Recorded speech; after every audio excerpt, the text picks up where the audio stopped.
Hey, good evening. Oh, excuse me. Apologies for the delay and the long start screen.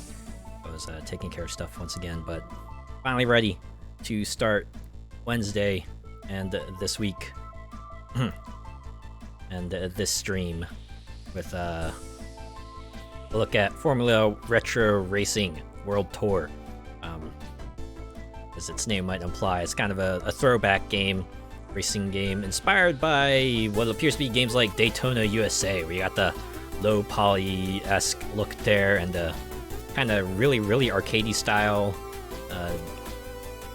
of racing, and really stylized versions of the tracks too. And there's a lot more that's retro about this. See, developed by Repixelate, and I have to be ashamed to admit that it's spelled REPIXEL8, and I did not realize what the pun was until like 10 minutes ago. Published by CGA Studio. It's in supposedly it's in early access right now, but as far as I can tell, you can get it on other consoles like Switch. I believe you can also get it on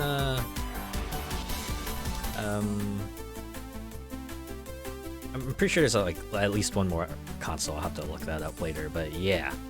In any case, yeah, even the menus are kind of reminiscent of the old school style, right? You got the very simplified style of graphics and the rapid flashing and kind of clean look of it all. Let's start from the beginning, because it's always a good place to start, right? Look, you even have a time limit to select your track, right? It's like if you didn't know any better, you could probably show this to someone and go, yeah, they used to have games like these in the arcade, and you select a difficulty. Go with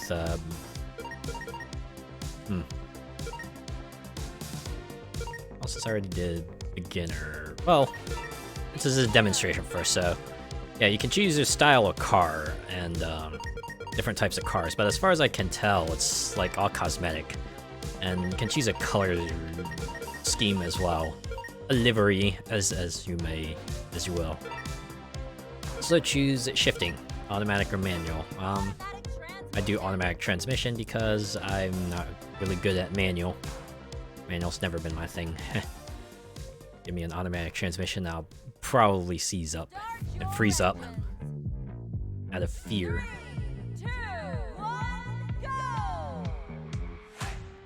I think what scares me most about automatic transmissions, like knowing if I mess it up, I'm gonna like severely mess up, things like the gear shaft and the crank and everything else.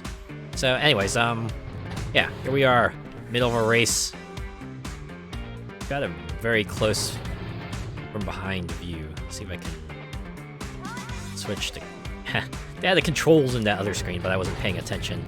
I'll do it next time. But in any case, you can see how this is like starting on track 1, and it's arcade mode. So just like any arcade mode, a certain amount of time to race to the next point, which is kind of funny that this is also combined with a race, because it does feel like, if you're doing bad enough to run out of time, you probably weren't gonna get a good position, and if you're doing well enough to like get to vie for the podium position, probably not worried about running out of time. I also see, I'm sort of covering it, but yeah, there's a damage meter goes up as you hit walls. That usually isn't a problem, at least I notice it hasn't, unless you're like running into them a lot. You have to really go out of your way to max out that damage meter. You'll also see there's a race radar above the damage meter, kind of shows you your position and everyone else's position. And then have the odometer on the left, and then your lap and position counters on the top corners. Who knows, maybe it's because I'm playing this on beginner that the time limit is so generous. Maybe if I played on a higher difficulty, things might be different. Maybe things like damage accumulation will also be pretty severe.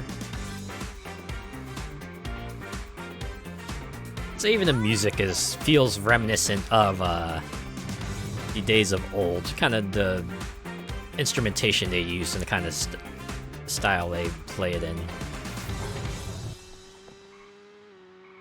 Very funky tune for a racing game. Usually when it comes to racing games, I like them a bit more intense, but yeah. For that kind of retro feeling they're going for, this is fine. Oh man, only second. Then again, I really wasn't trying there. Sure, if I'd, done my corners a bit better and not run off-road so many times, I probably would have gotten first. Yeah, well, not that matters. I already got first the first time through this track. I just wanted to show it off. So yeah, that was Montreal.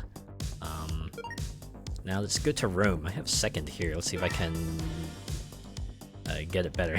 I like how they have available points, so they show you how many points you've gotten on each difficulty and how many more you stand to gain. Right, so the additional points you can get from this. So since second place gets you 38 on beginner, if I get first, I get the remaining 2 I would have gotten had I got the full 40. Let's see. Oh, I guess bumpers is change camera. Alright, I'm gonna try that.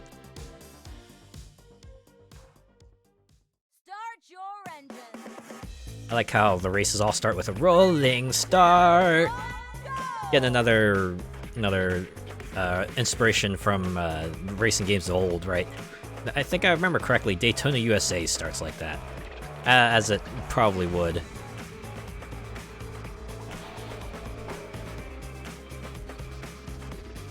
Also, when it comes to drifting, that seems to happen automatically when you're in this type of car.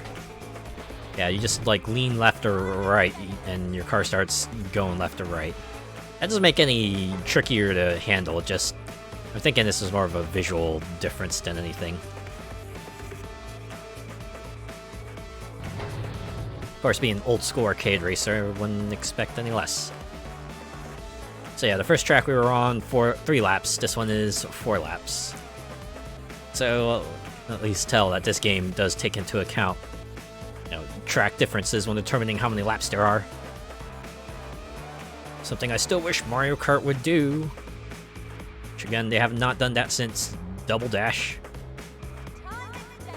They only sort of do it with 3-section tracks, but then it's like way too short. Some of the best tracks in the game are 3-section tracks.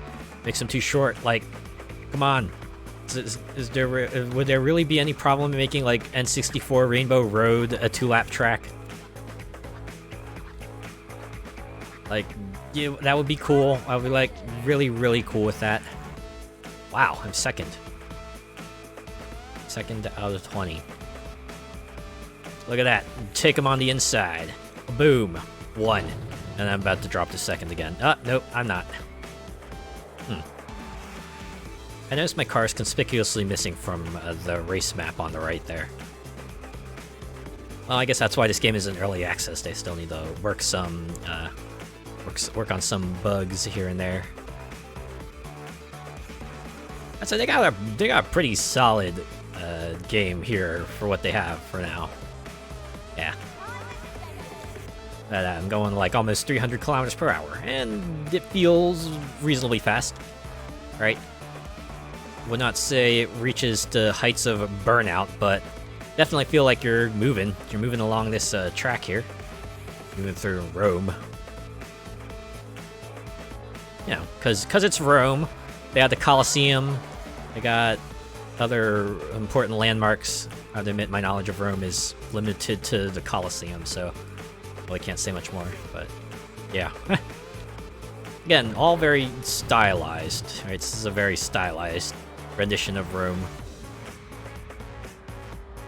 To be honest, I would not be surprised if the devs maybe took inspiration from kind of the real-world road layouts and tried to make it resemble that in some manner or another.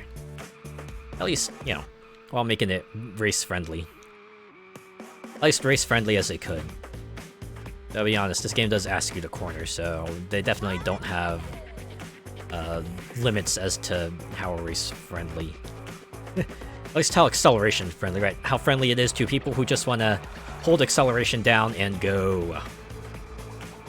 That's usually me. I usually like to do that. That's why I that's why I like Burnout. Like 90% of the time, you can go through an entire race just holding your finger down on the accelerate button. Usually good to go. Occasionally, you'll tap brake to drift and maybe hold boost for maybe like 80% of the race too. Of course, you gotta let it go at some points because otherwise you'll be going like way too fast. But most of the time, you don't have to let go of accelerate.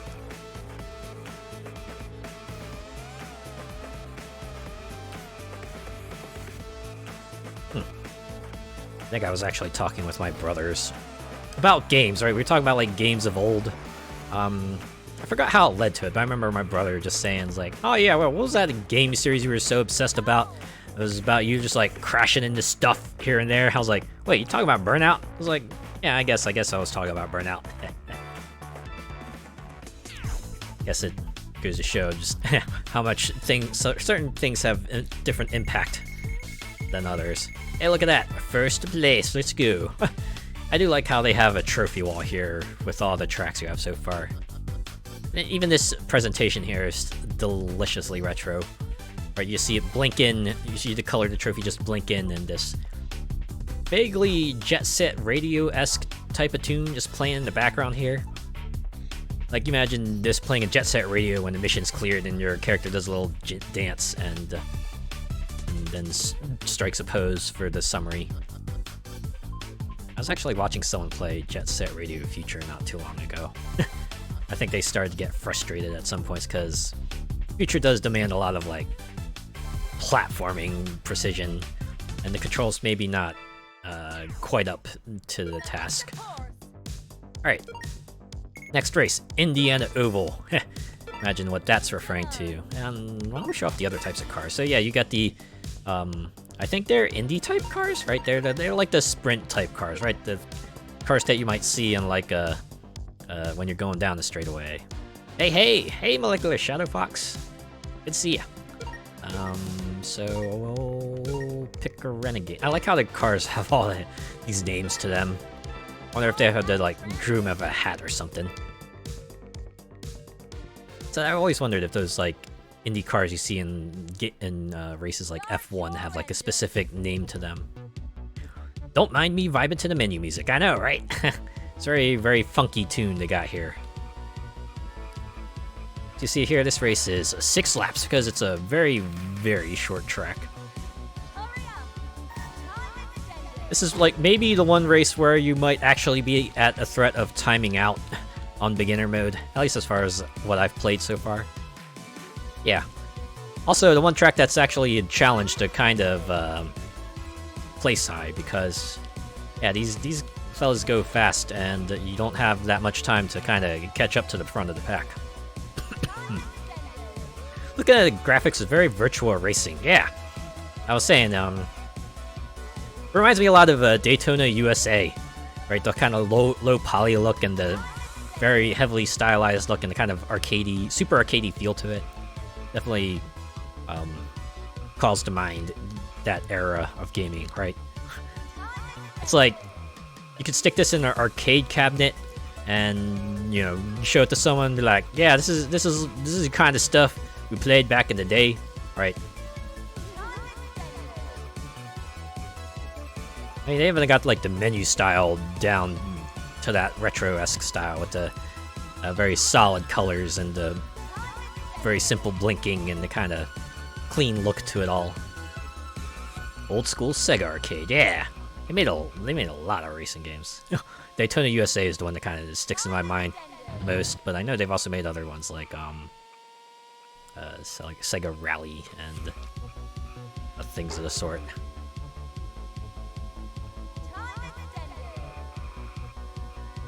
Oh man. 420 and yeah, look at that. We're actually lapping other cars before we get to the front of the pack here. Ugh, I don't think I'm gonna... Yeah, I'm not gonna... Oh, wait! Dang! Ah! If I had not collided into third place there, I probably could have taken first. They were close enough for it, but alas.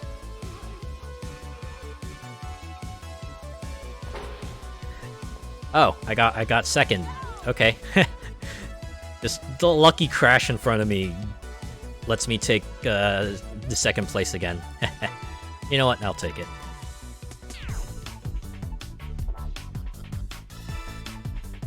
Rather amusing the way that kind of these panels lay out. Almost feels like they already had like one post-launch update that added 3 more tracks, and they just stuck them on the right side.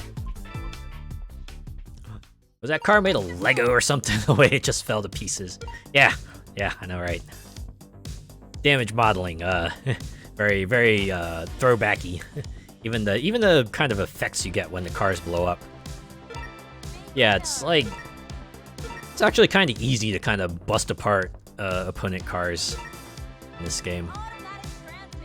It's really funny. Because if the cars fall right, you could see like a absolute pile up just happen in front of you. 3, 2, 1, go!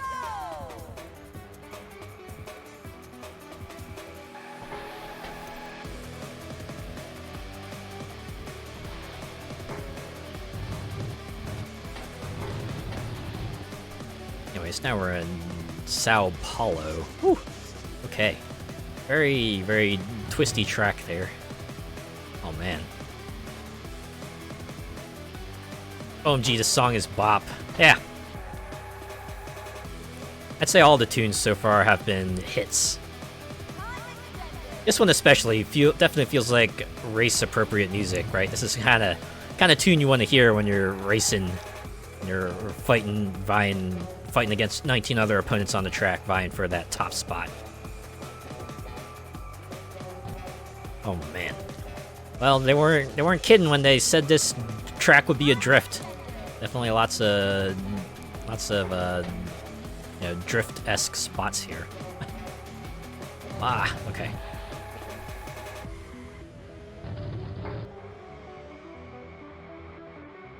Sometimes you gotta hit the brakes. Hit them brakes.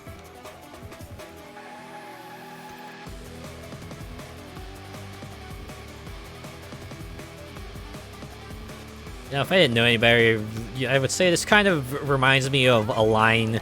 The line you would like in an amusement park, you would kind of go down the water slide, right? The twists and the turns to make the line.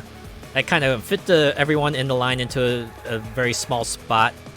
And, while you're waiting your turn to kind of get to the top, and, you get your blanket or your raft or whatever, and then you jump on it and then start going downhill.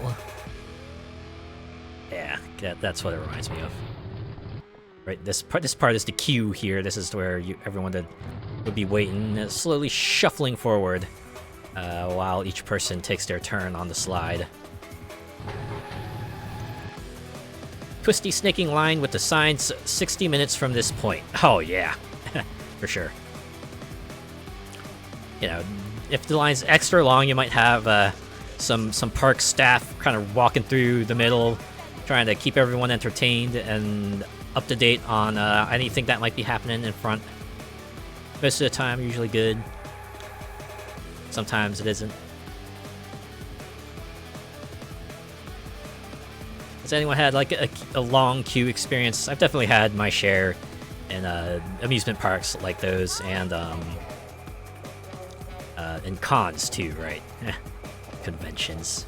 Oh man, convention lines. There are definitely a bunch of conventions out there that kind of get derisively called line con, perhaps for good reason. That said, I've definitely seen many a time at theme parks and cons. Yeah, same. It's like I've definitely seen them handled in a variety of ways, right? Some people who kind of just make sure everyone stays orderly and in line, which is pretty cool. And others who kind of go the extra step and try to keep everyone entertained as well. Like there was one con I went to, I remember in particular, there was like a line for a pretty big panel, and so everyone was lining up hours in advance, and You know, the staff there were like pretty good at keeping everyone entertained. You know, they were trying to do like sort of crowd chants and sort of games with certain folks, and yeah, it was pretty cool. Always at the theme park once they send in mascots to keep us entertained. Oh yeah, there's that too. Yeah, absolutely. Anyways, first place at Sao Paulo. Look at that. Look at that way it just blinks in there. Just like the old days. Gonna fill out that trophy board, that's for sure. There we go, another 40 points.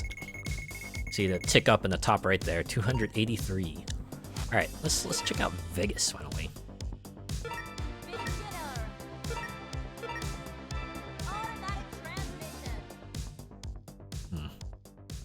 Not say I've ever been in a line experience that was like horrible. I've definitely heard stories about really horrible line experiences. Guess I should count my lucky stars for that. Yeah, kind of looping around on the music tracks here, but yeah, that's okay. You know, it's again arcade experience, so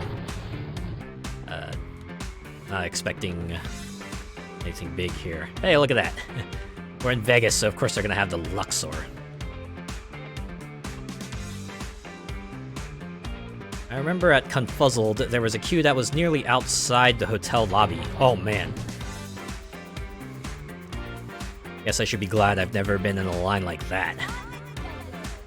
So I imagine for, yeah, the bigger name folks, you probably have very, very long lines, like, yeah. Yeah, it's like whenever I go to an anime convention, and right, you'll have some voice actors there. Some of the more popular ones obviously gonna have gigantic crowds waiting for the signing stuff. I felt sorry for the firsters with the heat. Oh yeah, huh. Oh my god, that's... Whew. Didn't even think of that. Yeah, that's downright dangerous. Oh my god, yeah. Whew. Can only imagine. Only imagine how bad that must have been. Yeesh. But yeah, Luxor, and imagine a couple other notable Vegas landmarks. I'm sure that giant tower is one of them. Actually funny, because I remember when I was young seeing that giant pyramid in like Vegas and being like, oh man, it's gotta be like the coolest thing ever in there. And you know, years later, well, my older brother did go to Vegas, like in the interim. I remember relaying that to him, and he was just like, yeah, don't be excited anymore. You can tell they built that long ago when you go on the inside, right? It looks cool on the outside, but on the inside, it's just like ultra dated, smells like smoke, everything just looks extremely aged, and like, well, alright then. The fantasy was cool while it lasted.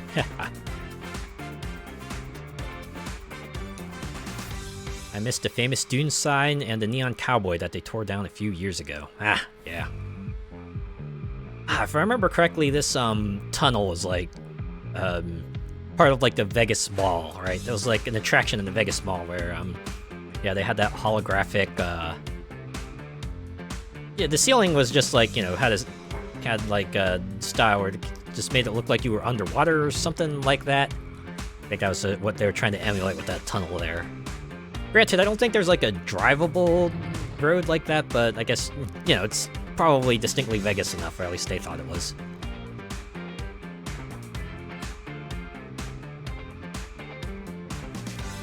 But yeah, there's also the Vegas sign, the famous diamond sign with the Vegas in circles and the kind of lights around it. It's like a white and red sign, and yeah. And then Need for Speed Underground 2 stole it for their city. Yeah. I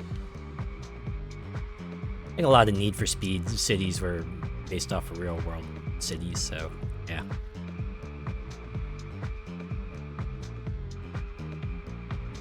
It is fascinating to think, though. With all the locales, the Need for Speed series kind of had to gin up for, you know, their games. You could probably make like a fictional USA based on all of the locales that that the Need for Speed series has had over the years. Like, just imagine where Fairhaven, Seacrest, Rockport, and the like would probably appear on the map somewhere. If I remember correctly, there was like a free-to-play Need for Speed game that actually had like 3 of the cities from the old games kind of just stuck together into one. They kind of called it the Tri-County area. And, yeah. So it was like Need for Speed World or something like that. I remember that being what they did for it.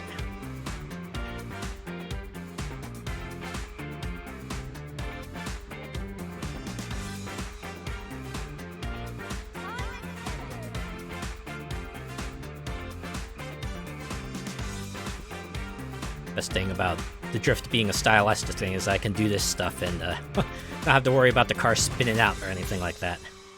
Right? You just hold left, and then you have your maximum turning radius, and it's up to you to kind of let go of the accelerator, apply the brake as you see fit to make it through the turn.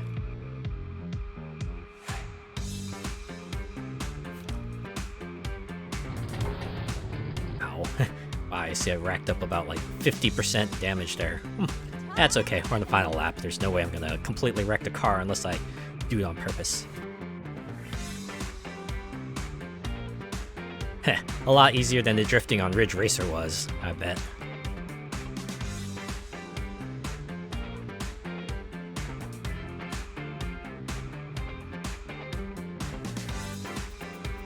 Maybe I should go back and try one of these tracks on a higher difficulty, because I do want to see if like the time limit starts being a threat on the higher difficulties. Like, if you wanna do well, you practically have to finish first or something.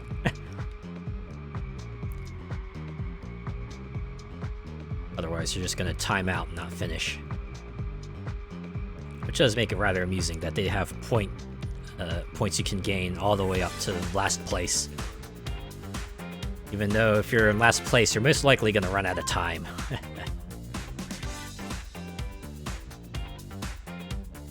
There you go. That's another one done.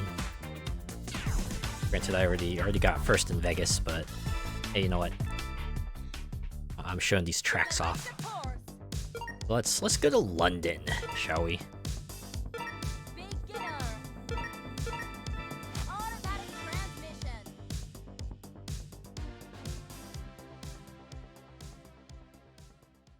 Oh man, I can't believe they put in the cube from Reboot. Ooh, nice to see my homeland represented. I bet. That's always the fun part about games that kind of do the real world location stuff like this, right? If they include your neck of the woods, it's like, oh man, I want to see how they represented it. So yeah, I can see they got the gherkin there too. Ah, yeah. Just see Big Ben on the left over there, and you got the Ferris wheel. Got the skyscraper. Oh man. This might be the one track I might be in danger of timing out at if I don't start stepping up my game.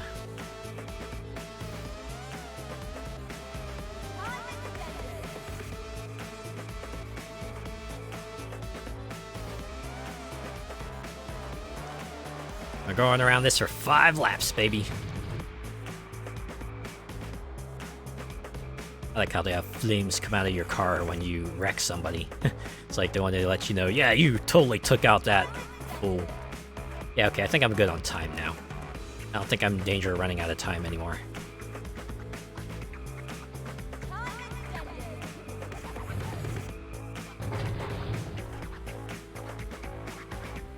One of the few times England doesn't have any roundabouts. Yeah. Yeah, these tracks are like very linear for the most part. So far, I've not run into any tracks that have like split paths or anything like that. Which again, owes to kind of its retro inspiration, so that's like totally fine and everything. Ooh. So down there and go. It's a very bright track. Of course, it's set during daytime, so it makes sense.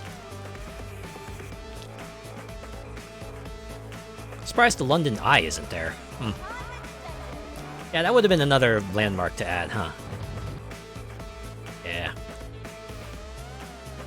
Oh, well, I guess you can only cram so much into a track, and want to pick some of the... yeah, I guess at some point you just have to pick and choose.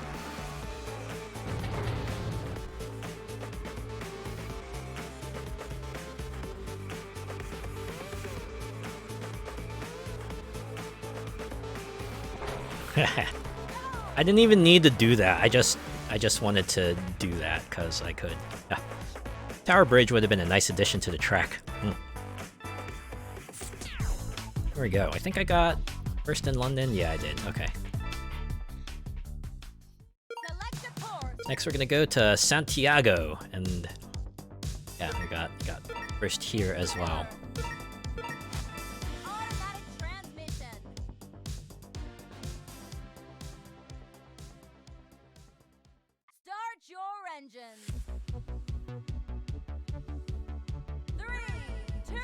That's Chile, isn't it? Yeah, I believe it is, yeah.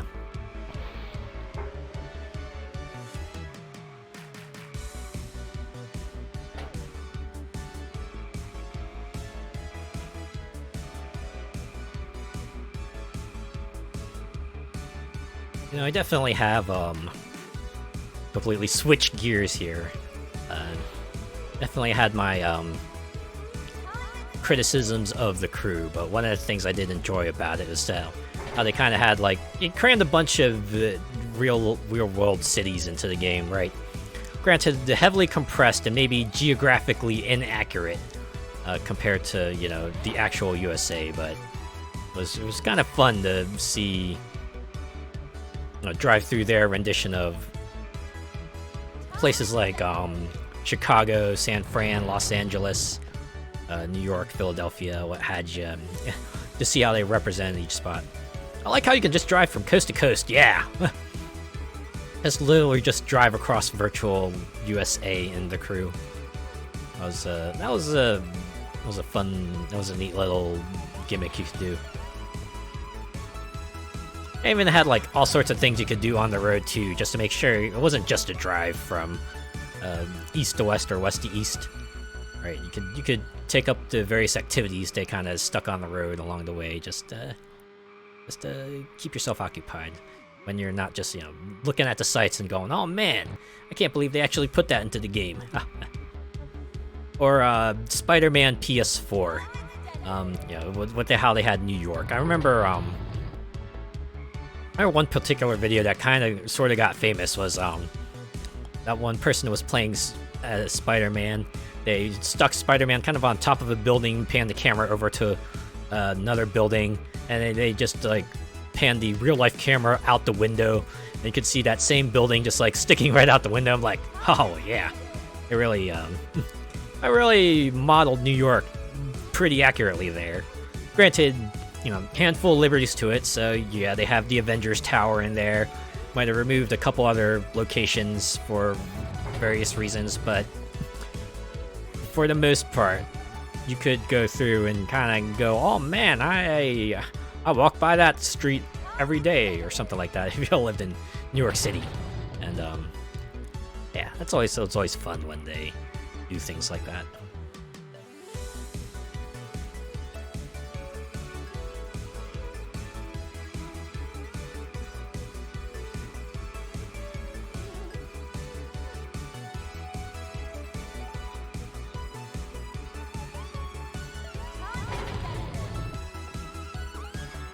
Good thing about New York City is that the grid layout makes it hard to get lost when walking around. Yeah, I guess that's true, yeah. If you do get, like, you find yourself disoriented, all you have to do is find an intersection. Usually, you can get your bearings from there.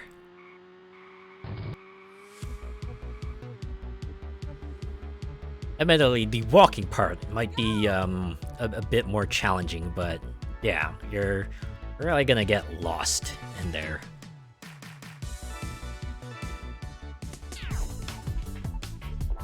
I guess these days with the advent of GPS on your phones, you're gonna have to be in like a super remote location to actually be lost, or in an area in which cell phone signals might not be able to reach as easily, like deep underground or inside a heavily insulated building or something like that. Yeah, I know if I ever go back there, I won't be walking that 80 blocks to Central Park. Yeah. Select a course. Yeah, the big cities are, for lack of a better word, big. They're very big. Alright, we're going to San Fran, so, you could probably guess what one of the features they're gonna have in here is. Yeah, like, I'm going to expect Lombard Street, and if I don't see Lombard... Oh, of course, Golden Gate Bridge as well, yeah. Golden Gate Bridge and Lombard Street. If they have those two in there, then we're pretty much golden, right? Walking that far in bitter wind and snow is no fun. Oh, yeah. Oh, that's even worse. That makes it even worse. Yeah, bad enough you gotta go a really long distance, doing it in adverse conditions. Yeah. Ooh, ouch. So I guess for me, sometimes I don't even realize sometimes if conversion... Ah, man. Okay. I think I have to take it easy here. Take it a bit more slowly. Alright. 4 laps. Oof. Okay.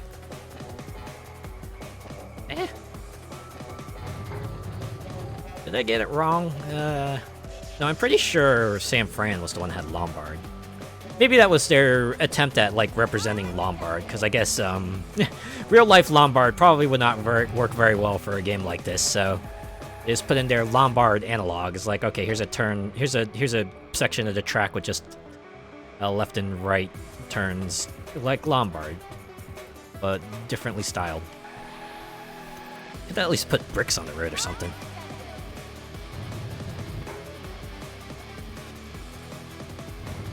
Yeah, I was gonna say, sometimes I probably don't think I realize how adverse conditions can be. I remember,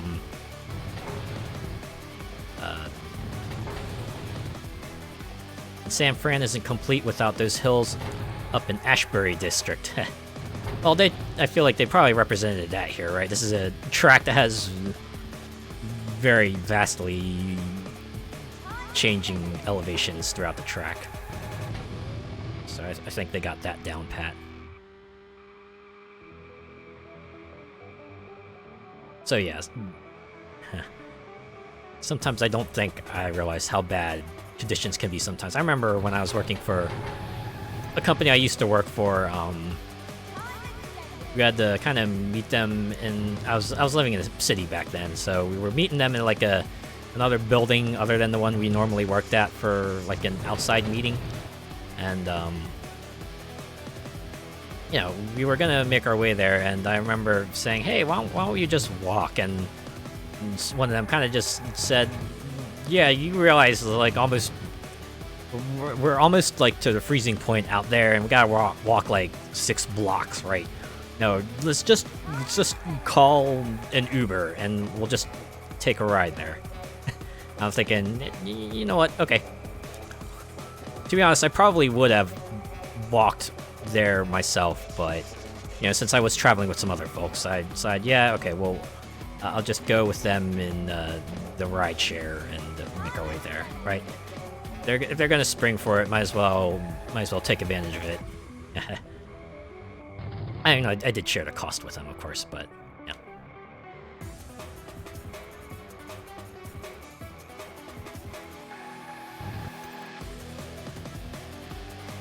Man, I can't believe I actually managed to get first. It was like, after lap 1, I'm like 8 out of 20, I'm like, oh no, this is not looking too great, and you know what, maybe I shouldn't have been so worried. Really, it's only the Indiana Oval that seems to require you to kind of get that racing line perfect if you want to stand a chance at to get first. Anyways, there we go, another new trophy for the trophy case here. Look at that. First place, San Fran. Select a course. Let's move on. We're going to Snowdonia Drift.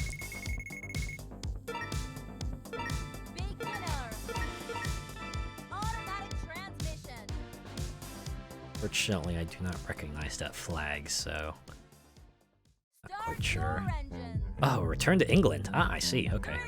Wait.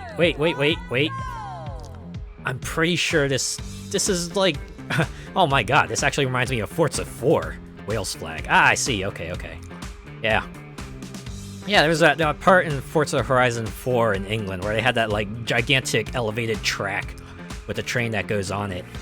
I remember that particular locale rather distinctly because it was definitely a very striking scenery spot. So, hey, that's pretty cool. Yeah, you can see the castle on the hills there. Yeah, the Glenrock Viaduct. I hope I pronounced that correctly. Yeah. Oh man, this is some country driving right here. Whew, man. Enjoy some retro scenic locales. Oh man, look at that. Might please you to know that this game does have a free driving mode, so you can pick a track and just drive on it, right? Granted, the mode is intended to let you practice, but you know, if you just want to cruise on it and enjoy the sights, you can totally do that. Same viaduct that Harry Potter flew his Ford Anguilla. Ah, cool. That's always the fun part about visiting other locales, right? The sorts of trivia that you can kind of draw from it, right? The stories people there have to tell. Even if it's something like, yeah, hey, you know, this location was used as a set for a film. Yeah, had a bunch of crews and people here just like shooting stuff, and it was kind of cool. And you know, maybe some people might have been picked up as extras. Pretty rad too. Or you know, maybe something like, hey, we were featured in like a national program, national TV show, or like a travelogue or something like that. Ah. Right, you can see us on the Travel Channel on this show. I like to visit that huge windmill Forza Horizon 4 had. Ah. Yeah, there's definitely a couple of locations I can think of that. Yeah, definitely stood out like that, right? Like the windmill.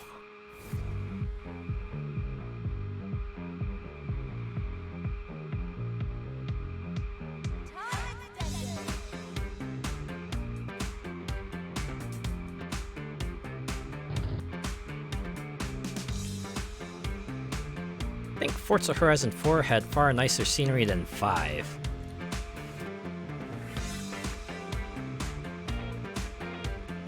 I can see that, yeah.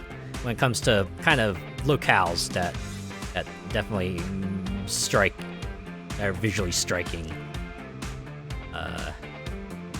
Yeah, Horizon 4 definitely had quite a few of those. Yeah, I noticed they did away with the beauty spots in the map.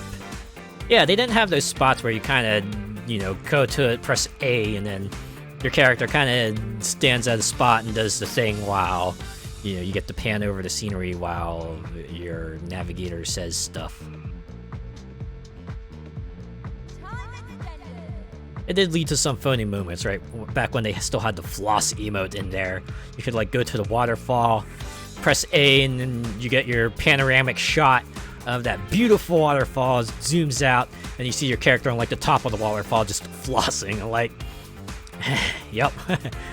That's Forza right there. The real life Derwent Winter looks amazing, especially in autumn. Oh, I bet it does. You know, I wonder if that's like the specific reason for the omission of that sort of style of beauty spot in Forza Horizon 5. Admittedly, it did lead to sorts of emotes that we got, like you know, your character playing with a walking dinosaur on the ground, or. Though I have to admit, it would have been pretty funny if, you know, we went to the ruins and got to see our character, like, standing by the ruins or on some ruins or something, holding the tank pinata, pointing at the trees or something like that. And wow, I just realized I'm still 8th. I'm still 8th after this long race here. Oh my god. I guess we've hit a point at which they've decided to step it up. Or maybe I just need to do better with my racing lines. I feel like I'm barely catching up. What? Wait, 6th place? What happened to 7th place? Where did they go? Holding it like you would a small child. Yeah, I know, right? Even better is you're doing it on stage, right? It's like not like someone is doing this in a crowd. That's probably the one spot where it might make more sense for someone to hold the tank pinata and just, you know, point at stage and go, look, it's the superstar. Yeah, it's spots like those where I'm not just hanging on the inside of the curve. That's probably why I'm not catching up as much as I should be.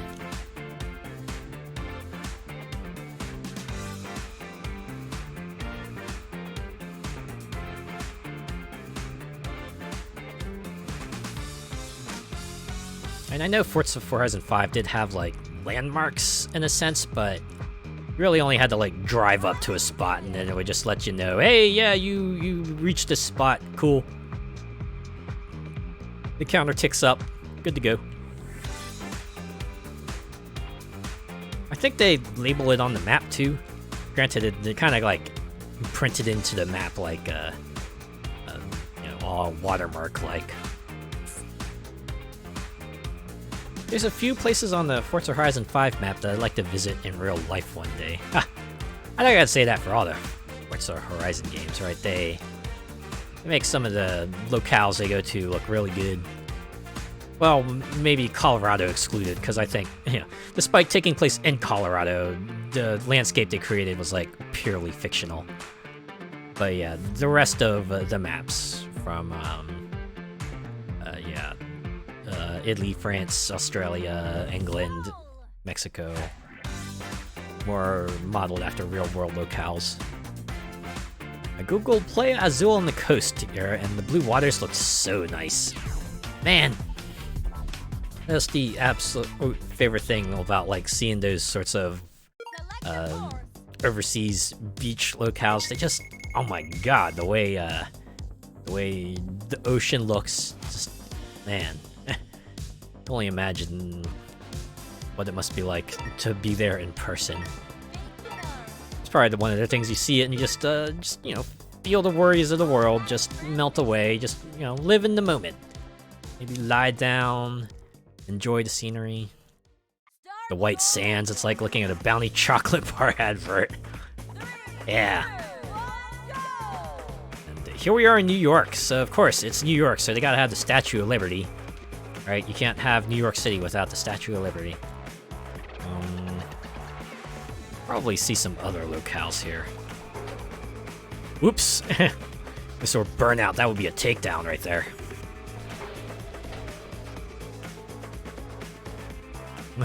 A far cry from the beach of my town that has grass growing on it. Yeah. I'd say the beaches I go to that are near me probably... definitely not as scenic as Playa Azul will be like, that's for sure. Yeah. I think the beach I normally go to actually had like a pretty bad infestation of sandflies for a bit there. It's like you couldn't go out to the beach without getting bit by sandflies, and, you know, that colossally sucked. Because, yeah, it's like, well, we came here to go to the beach, but we can't enjoy the beach without looking like a pincushion afterwards. It was either that or get, like, copious amounts of bug spray, and then don't go into the ocean, because that's going to wash that bug spray right off, and then you're going to get bit by sandflies. Ugh. Just no pebble beaches. Those things are big pain with bare feet. Absolutely. Yeah, I think all the beaches I went to at least had shells in them, and they're probably not that much better. You know, shells and maybe like hermit crabs as well. Thankfully, I never stepped on a hermit crab, but yeah. I was with a friend once, right? We went out to the beach together, and yeah, we were playing in the ocean, and I think they started like crying out in pain. I was like, hey, what's the matter? You know, they started walking out, and I could see like a crab was like pinching their armpit. I'm like, oh god, yeah, that was gotta like super duper freaking hurt right there. Oh, thankfully they got the crab off without much problem, but yeah, armpit was a little sore after that. I've been intrigued by those black sand beaches. Wait, really? Is there a thing? Huh.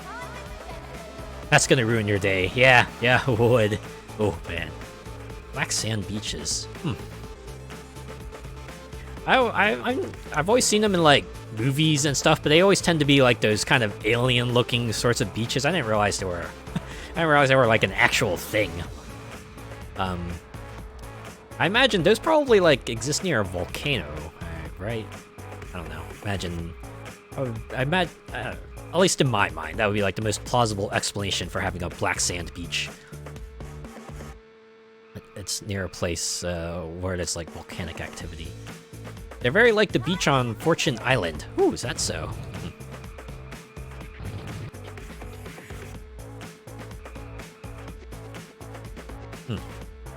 Speaking of Fortune Island, that's the Forza Horizon 4 DLC, right? I don't think I've played Fortune Island yet. Yeah. I think that's actually like a rainy day thing for me, right? If I run out of things to do for Wednesday race night, I'll just like break out Fortune Island and play that, because yeah, I've not played Fortune Island, so hey, we can go back to FH4 at least once more. Really nice map, that island, yeah. As most DLC maps usually are. Like, we saw it with Rally Adventure, but yeah, when they're not tied down to having to make the map sort of resemble the real life location, they can make some real good looking stuff. Oh, but it is based off the real island in Scotland, the Isle of Skye. Ooh, really? Hey, cool. Very, very cool stuff. I know at the very least, Forza Horizon 3, I believe Blizzard Mountain was like mostly fictional locale, because if I recall correctly, there's no super icy mountain in Australia. So you have to go real far if you want to, go to an actual snow-capped mountain. Real beaches sound nice, not like coastal salt marshes with their mosquitoes, deer fly, tree roaches, toads, and gators. Ooh, and non-chaotic entropy. Yeah, the salt marshes. Well, I'm glad the cars had heaters for Blizzard Mountain. I bet that, and the snow tires as well. Now I think about it, they didn't have snow tires in Forza Horizon 5, did they? At the very least, I never had the need for them. Then again, they never had like snowy enough locales, right? It was always just the top of the mountain that maybe got sort of snowy. That was it. Which was Tokyo. Hey, there's another spot you probably want to go to for a world tour type of game, right? Gotta go to Japan, somewhere in Japan. Ah, they are an option for very much moot. Okay, I see. So it's just like an artifact of the systems. Like, yeah, we had them in before. We'll put them in again, but you don't really need them. Very rarely are you in a race that needs them. And of course, since we're in Japan, you gotta have the pink trees, you gotta have your sakura blooms in spring. It's appropriate that I'm playing this during the spring season. I believe they just had their sakura bloom too, right? I remember reading about it, at least. Cherry blossoms and all that, yeah!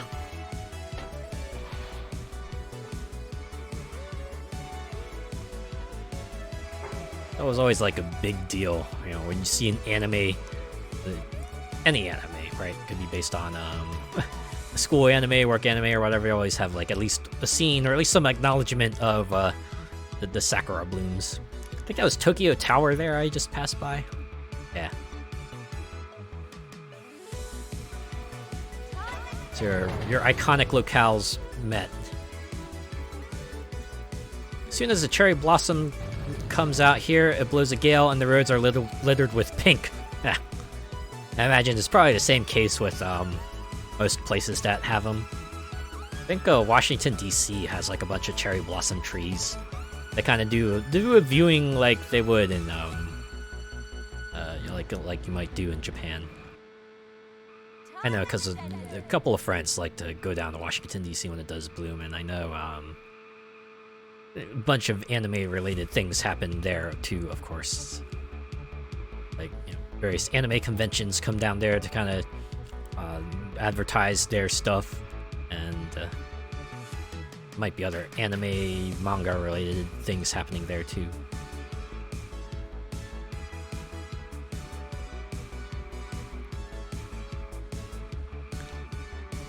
I really want to visit Japan so I can go there at that fox village and feed them. Oh man, plenty of reasons to go there. My BF wants to go so he can visit the Pokemon Center. Ooh, yeah. Imagine all the various franchise-type stores probably would be real cool to check out. Definitely one of the things I want to do, right? If I make a visit to Japan, just make a note of what sorts of limited time shops are available there and make sure I at least go to some of those, right? Or, the various cafes as well, right? I know they have a bunch of franchise-related cafes for a variety of series. Right, if you want to like eat Kirby-related food, they have a Kirby cafe. If you want like a Pokemon-esque food, you could do Pokemon Cafe. If you're into like other VTubers, you could probably check out some of their cafes too, and get merch related to your favorite talents. You can pick up some epic outfits to use for cosplay and stuff. Oh yeah, I imagine. Cosplay scene over there's gotta be vast.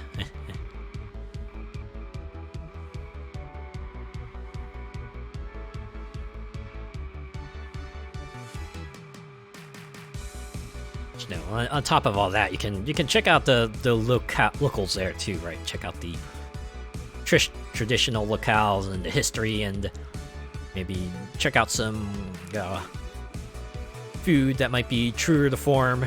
Have yourself some authentic ramen and oden and sushi and other stuff. Maybe check out their take on other varieties of foods, like maybe some local items from the local McDonald's or Carl's Jr. or whatever other restaurants they might have there.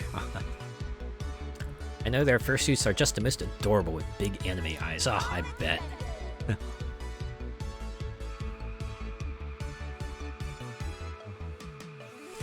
kind of sort of reminds me of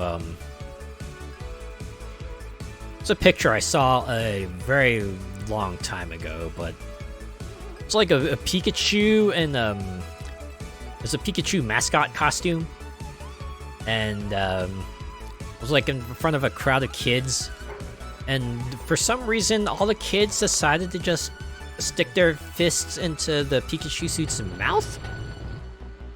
It's like it was a really amusing sight to behold, right?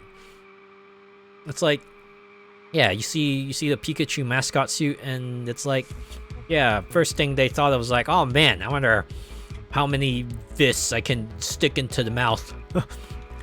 Can only imagine how terrifying it must have been for the person in the suit to suddenly see a bunch of fists in their face. What the hell, I know, right? The music for this track is very chill. This game does have a variety of tracks. Yeah, this particular one definitely has a very sort of cruising feel to it. Definitely have a bunch of other variety of music tracks there too.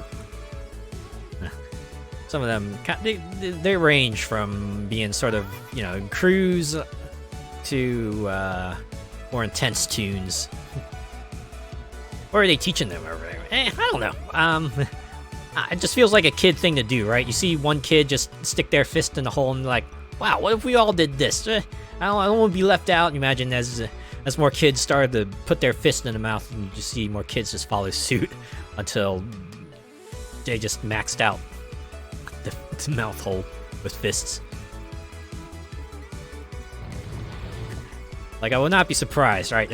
If you said this was something that happened in, like, the US, I'd be like, huh, yeah, wow, I could see that happening in the US. Lesson learn to see a hole, put a fist in it.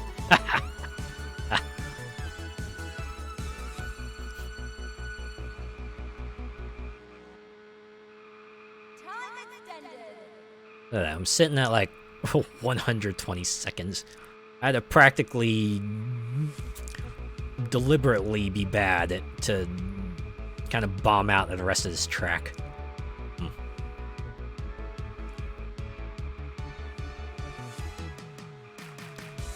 on, let's see if I can get 7th. Alright! At least getting 7th, baby. Woo!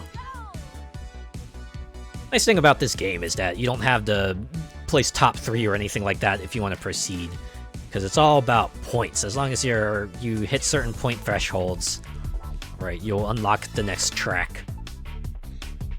And the points like pretty generous too. If you get like the top third, you're gonna get like the majority of the points from a track. You'll be able to get everything eventually. So now we're going to Paris. Let's go to Paris. Alright, well, since we're going to Paris, I can think of at least one thing they gotta have. It's gotta be the Eiffel Tower, right? Can't go to Paris without an Eiffel Tower. Yeah, right there, on the left. You can see it on the left. Great city for posh food. You know, that doesn't surprise me at all. Okay, now the only other thing they probably need is, that roundabout with the arch, right? They need that arch that you would also see. This is like pretty close to the Eiffel. Oh wait, there it is. See it on the left. Okay. Arc de Triomphe is in Paris, right? I have to look that up later. Yep. This is a Paris track right here. I am satisfied.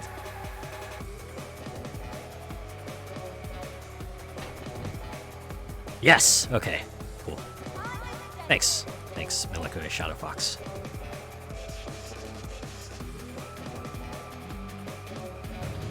They have that big glass pyramid too, that's a museum. Oh, yeah. And the statue as well. Yeah. See Midnight Club 2. I remember this from Midnight Club 2. Yeah, let's go. Haha.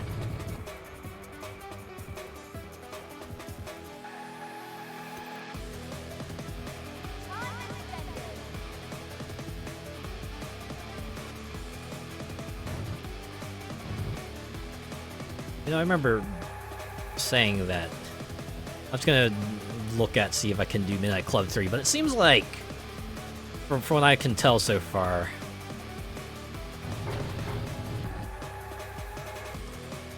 they can't drive though, they're just insane. Ooh.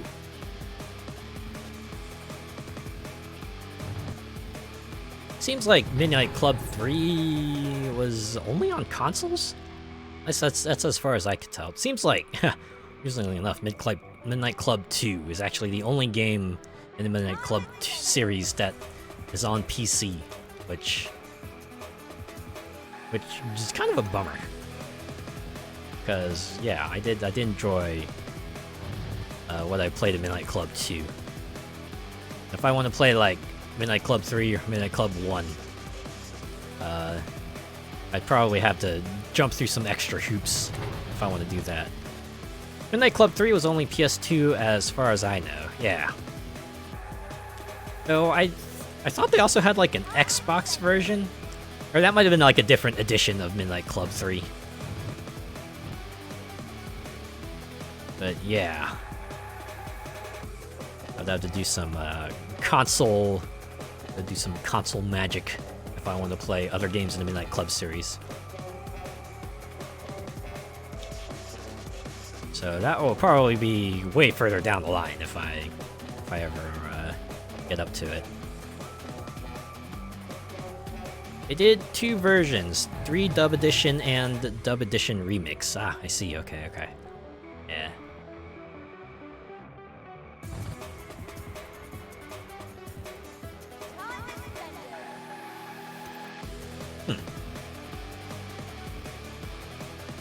Guess I have to check and see if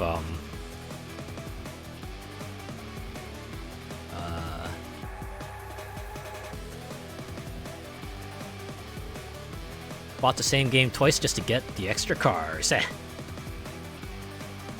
Yeah, definitely get that feel. Buying a new edition of the game to, you know, just to get the most up-to-date thing. Dub Remix also added Japan. Ooh, did they?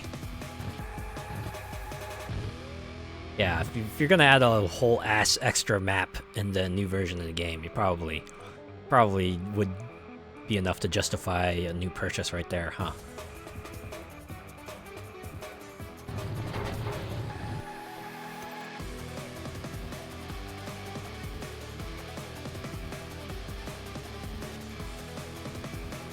It's like how they had Dead or Alive 5 came out on the 360 PS3, and then they had Dead or Alive 5 Last Round that came out for PS4, Xbox One, that had a bunch of extra new stuff, right? More costumes, more characters, more stages. Of course, you want to get the most up-to-date stuff, so yeah, you're gonna get Last Round. That's a name I haven't heard of for a long time. Yeah.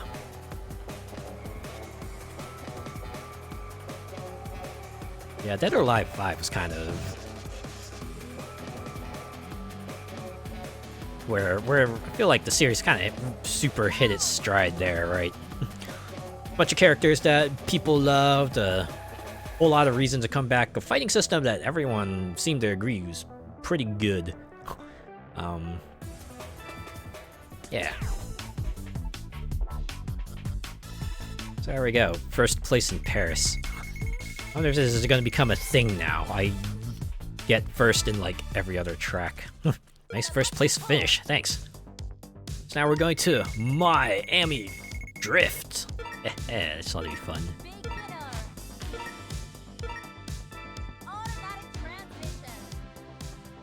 Be interested to see what Namco do with Tekken 8. Oh man.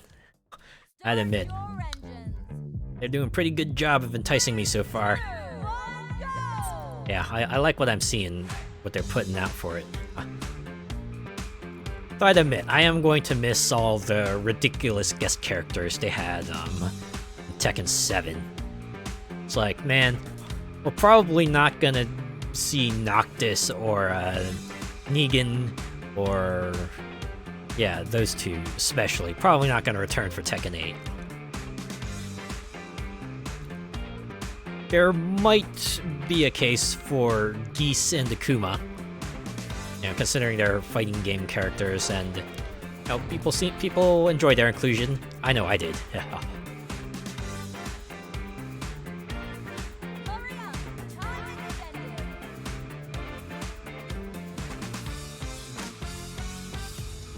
That being said, it probably doesn't preclude them, you know, just let's make a new characters that mimic those guest fighters' old styles. I feel like it's like, hell,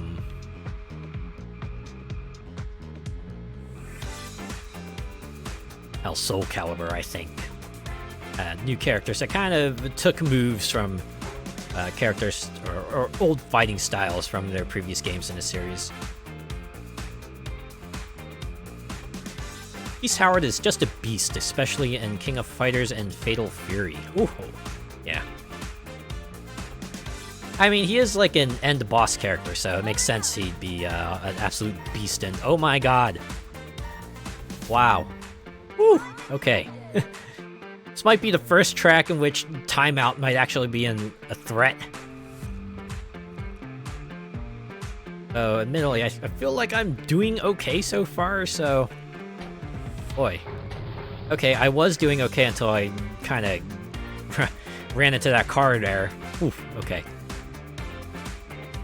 Given how close I was cutting on that checkpoint, I think that might have just cost me this race. I guess we'll find out soon enough.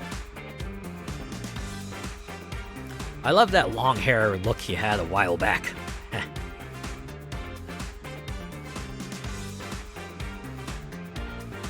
Yeah, holy crap. Am I missing something to this?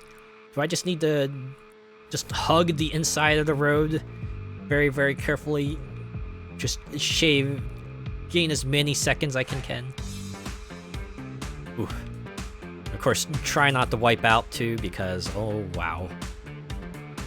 Should I do that, I'm definitely gonna end up running out of time here.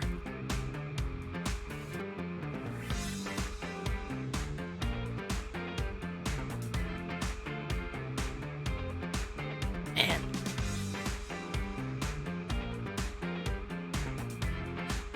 Definitely got the Miami part down though, right?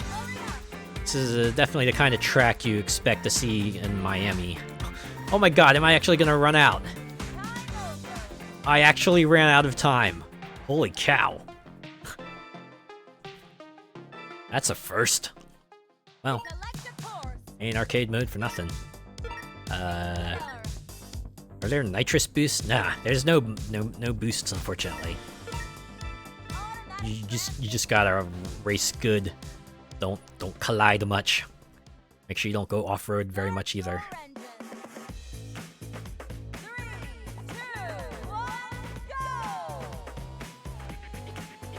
Just a pure racing technique, yeah.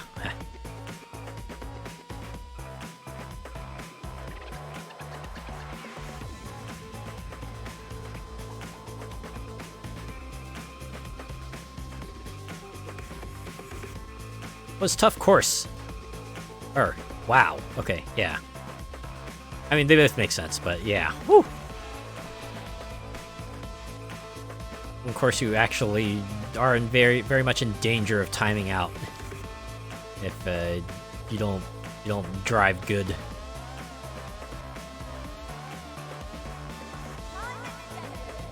Although, now that I think about it, there probably is a difference between the two types of car classes you can pick from.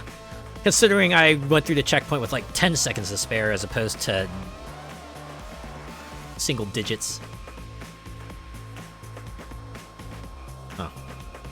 Yeah, I guess they do have the two types of cars, right? You got your fast racing dragster types, and the more conventional. I wouldn't say conventional, but it's more NASCAR type. That's about the more turn. It does better on the turns, I should say. Looks like I'm gonna have to wait a bit. I can't find the OST on YouTube. Oh yeah. Seems like for the most part, yeah, this game is a pretty small time, but I'm liking what they put out so far. I enjoy what they're putting out here. Lots of tracks, plenty of modes for you to drive them on.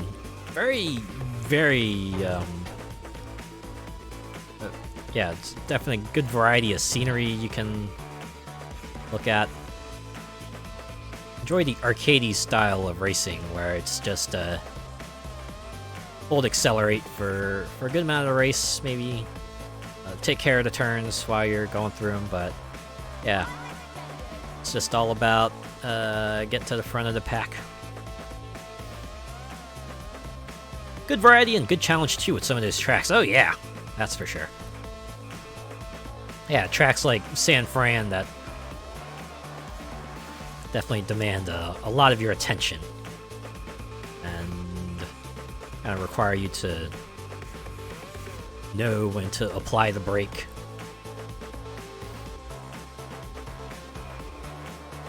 I can imagine I could see like a small scene pop up for this game for doing like lap times.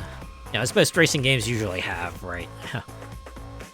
you put a track, you put out some cars, and there will be people out there who wanna claim a world record spot for it.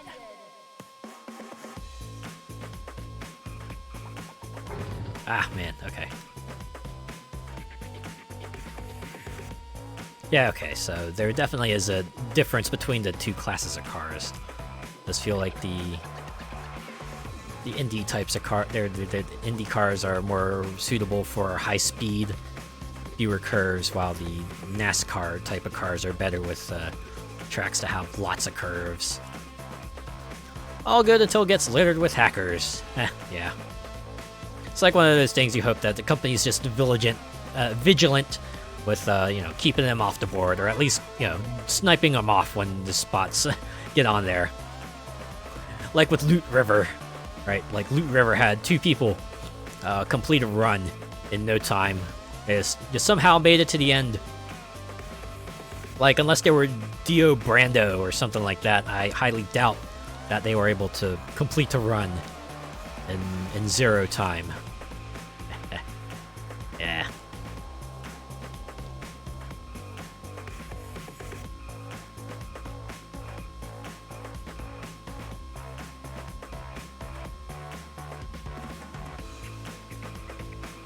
Of course, you got palm trees too. I like how they have the palm trees kind of mixed in with their super duper low poly pyramid trees. I have to assume those are not pine trees, because it would not make sense for pine trees to be mixed in with palm trees. At least I wouldn't think so. Those have to be just more stylized, tall trees, right? Because probably didn't want to put more polygons on it that they needed. So yeah, just make a rectangular prism, make a tall pyramid, smash them together, maybe vary the sizes a little bit, and just dot them around the landscape. Boom, trees done. They spent all their polygon budget on the palm trees.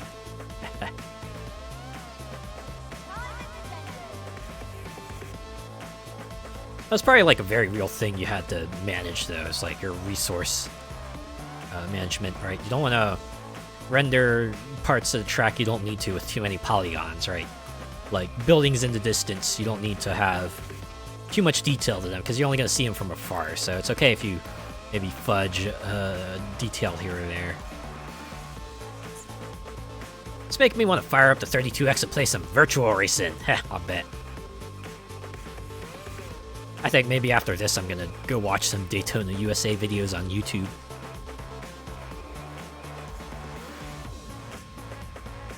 Oh, look at that. Completed the race with 30 seconds to spare this time. Alright. So I guess that's a note. If I find a track that I happen to be struggling on with the NASCAR-type vehicles, maybe switch to Indy-type vehicle, and I'll probably do better at it there. Huh.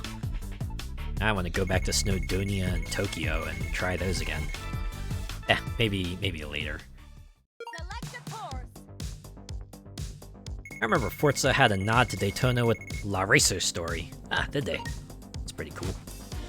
Oh man. The only way... Okay. Yeah, we're gonna have to revisit some old tracks if we want to go beyond Hong Kong mode up here. Because, yeah, beginner's only gonna give us 40 points. Maybe I could go back to an older race and try a higher difficulty. Maybe I could do that real quick. I'm thinking maybe I want to check out all the tracks to stream. And the quick chat option was Daytona, yeah. Quick chat in Forza Horizon 5 was kind of had a lot of memes in there, right? There were a lot of memes in there. They were just like, oh my god, we need to put in some filler. Okay, what are some memes that are trendy or were trendy at some point? But at least Daytona, at least has its relevance within a racing game. I'll give them that. So I remember was the Xbox 360 port of Daytona. My favorite part of that port is that they had a karaoke mode. They had a karaoke mode because they know what people remember a lot about that game, and it's the song, right? It's just Daytona, let's go away. Right, they had a whole karaoke mode. I think they had like the karaoke bit to it too, where they showed a little line of the song, and then they changed the words colors when you're supposed to sing those words, and it's like, oh man, straight up karaoke. I'm pretty sure you could probably find that on like YouTube or something if you want to sing along to the Daytona theme now. But man, remember that just being such a good part, good thing they added to that. That and the novelty horns. Oh my god, yeah, they added quite a few novelty horns as well. Your updates.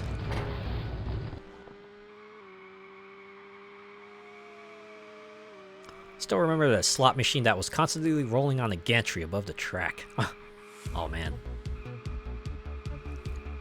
Yeah, I guess racing games of old weren't afraid of having more very, very stylized elements. It's like, okay, sure, giant slot machine might not exist in real life, but you know, we gotta have something that lets you know, kind of super clues you in on what the location is. Slot machine. There we go. We're good. Right. Like, might as well add like a roulette wheel and like a poker table or something like that too, right?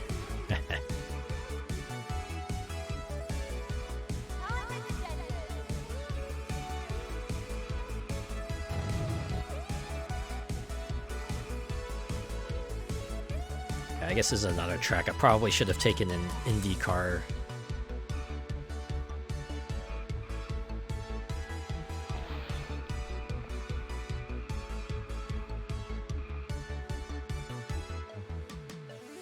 That said, it's only 40% of the way through the race, and we're about 40% of the way through the pack, so there might be a shot here. Might be a shot.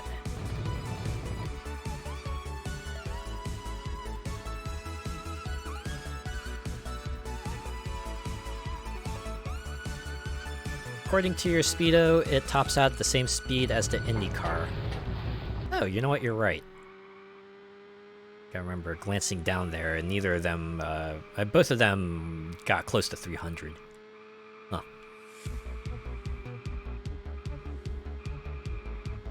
I wonder if the speedometer is like a visual thing then, because you could tell, right?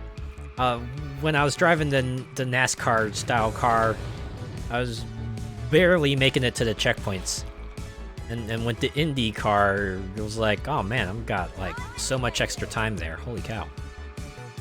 At least so much extra time relative to what I had driving the NASCAR style car.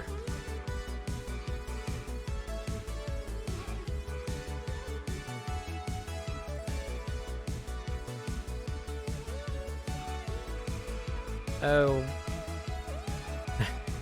Again, early access, so maybe that's one of the things they'll change up later. Oof. Okay. Yeah. Oh my god. Oh my goodness. Okay, we're the back half of the race. Okay, you know what? Probably things like those that aren't helping my case either. I'm sure if I actually bothered to slow down. Wow, what are you doing? You okay there? Okay, go ahead and play a little Burnout. Actually slowed down more, took those curves better. Maybe I wouldn't be barely fighting for 11th place here. Oof. I mean, granted, this is a later track, so yeah, would also make sense they would up the difficulty of the races themselves. Yeah. Time to extend the tire budget with all this drifting. Yeah. I mean, I'm just wasting that tire budget right there. It's a real good thing there's no pit stops in this game.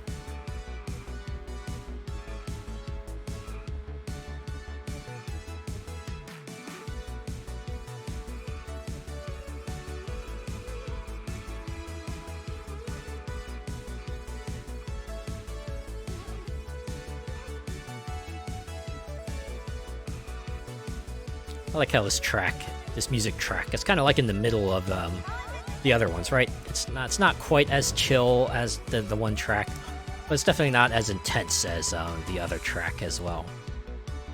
It feels like it's kind of like the middle ground, right? It's definitely a bit of urgency to it, but also a bit of a, or it's Feels more relaxing.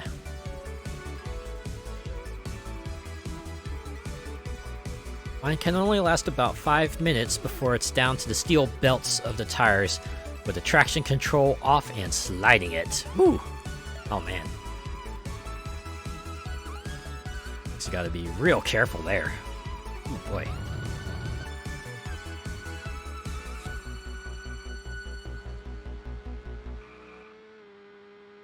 Time extended. Yeah. So unlike Miami, we're not in danger of running out of time. It's just, catching up to these folks. Catching up to anyone after 12th place is, a real bear. Oof. Not cheap to replace, I bet. Yeah. It's like the more core structural components of a car, probably a bit more costly. Oh man, can I break 11th? Woo! Alright. At least got 11th. Not in the top half, but at least front of the pack for the back half. I'll take it. I think Berlin is next. Oh, it would be next on the list, but I gotta go back. We need 30 points. Okay. Alright, you know what? Why don't we go back to track 1 here. We'll go to advanced and see. We'll see how much the game steps up. We'll see how much this game steps up when you bump the difficulty up 1 level. Start your engines. Rolling start. Go! Swear, it's because of the old Sega racing games that whenever I see rolling start, I always just want to say it like that, right? I always gotta say it like rolling start, because kind of like how guy says it. Oh yeah, look at that, just a 2-car pile up.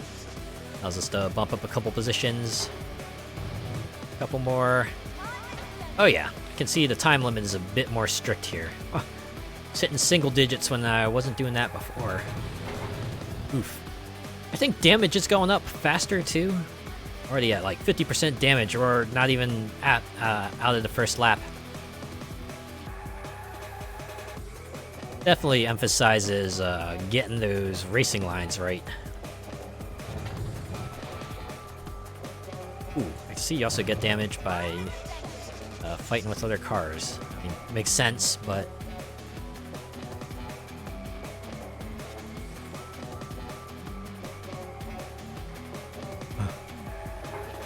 I think we get a track like this for the advanced difficulty. Ooh.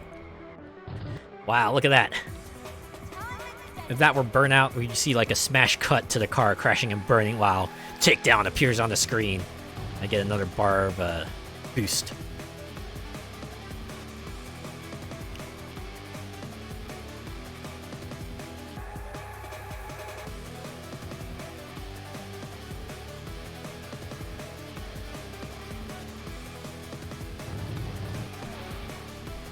It's like one of the few shortcuts in this game, right? You just cut across the field there. You're guaranteed time saver and place booster. One of those times I'm glad this isn't split second, and just imagine if that were like split second, I'd be going to a dead stop with if I T-boned that car there, but this is Formula Retro Racing, and just get out of my way. And just plow right out of my way. I would love to call in the split-second takedown with this music playing. Ha! Oh man.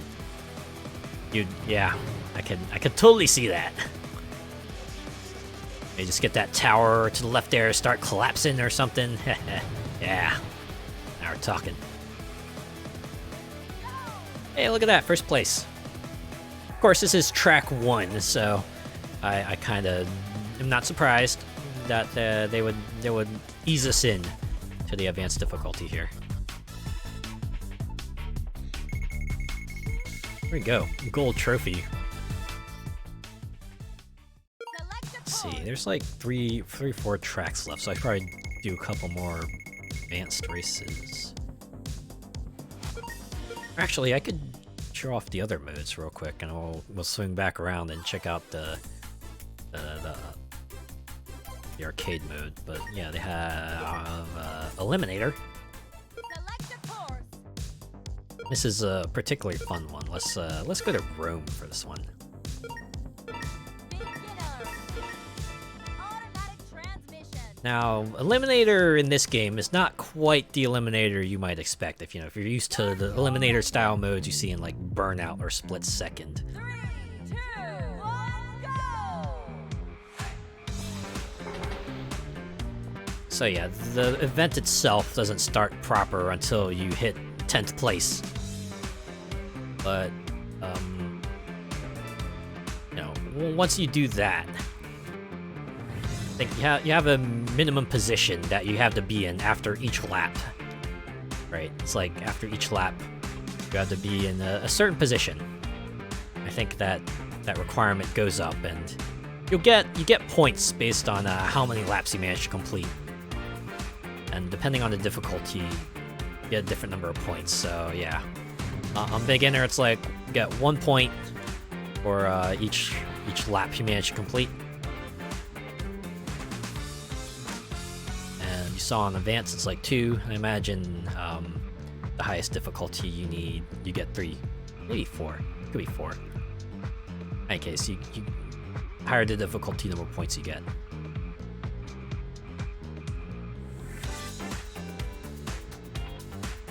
Yeah, you can see the competitors get faster.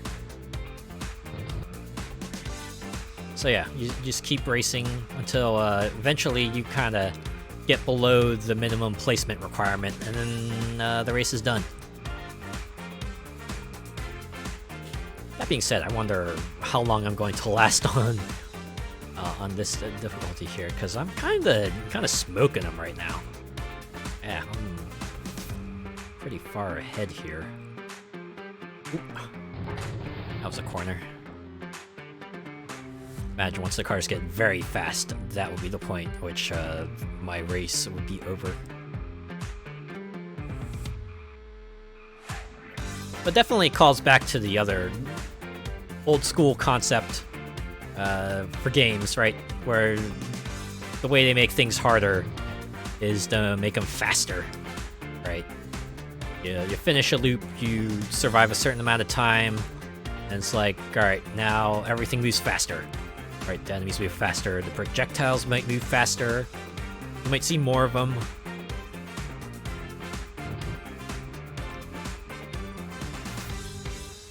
So it's like here, the cars just get faster with every lap. Eventually they become so fast that even your super fast ride here would not be able to keep up. Eventually you're gonna fall below the minimum placement, and then race is over.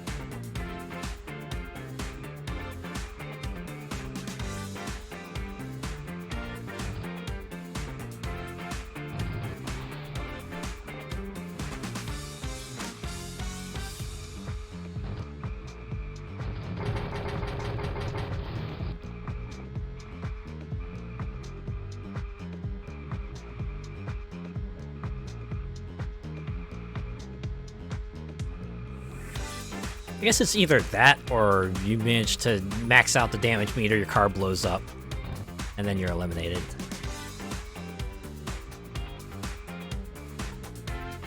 Damn, second place is coming up fast. Oh. Yeah, I can see they're pretty close. They're pretty close, yeah. I mean, they are getting faster, so. Yeah, I guess for points generating, might not be the best mode. You're still just better off going to arcade and getting the bulk of pointage there.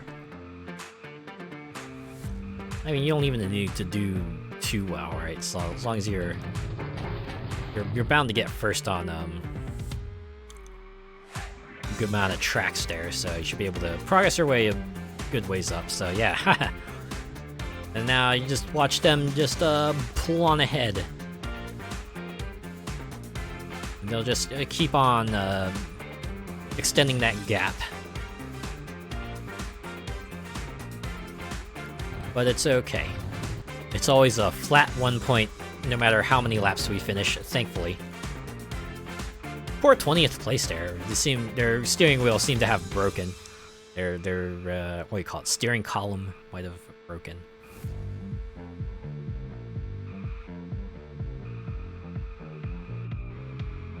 It's like me when some boy racer challenges me at traffic lights.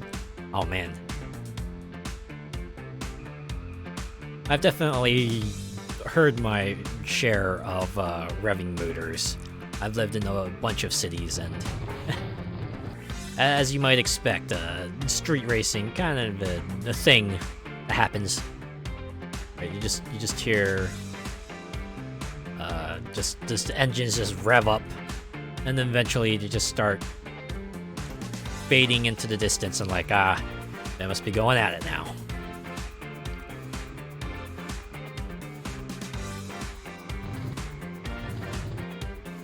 There we go, dropped into third.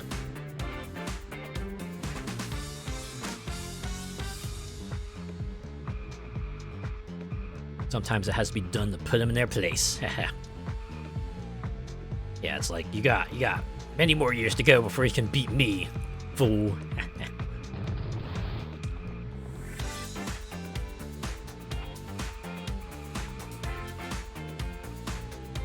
So yeah. Look at them go! Man, just flying past me now. Feel like it's only a matter of time before I fall below the cutoff here.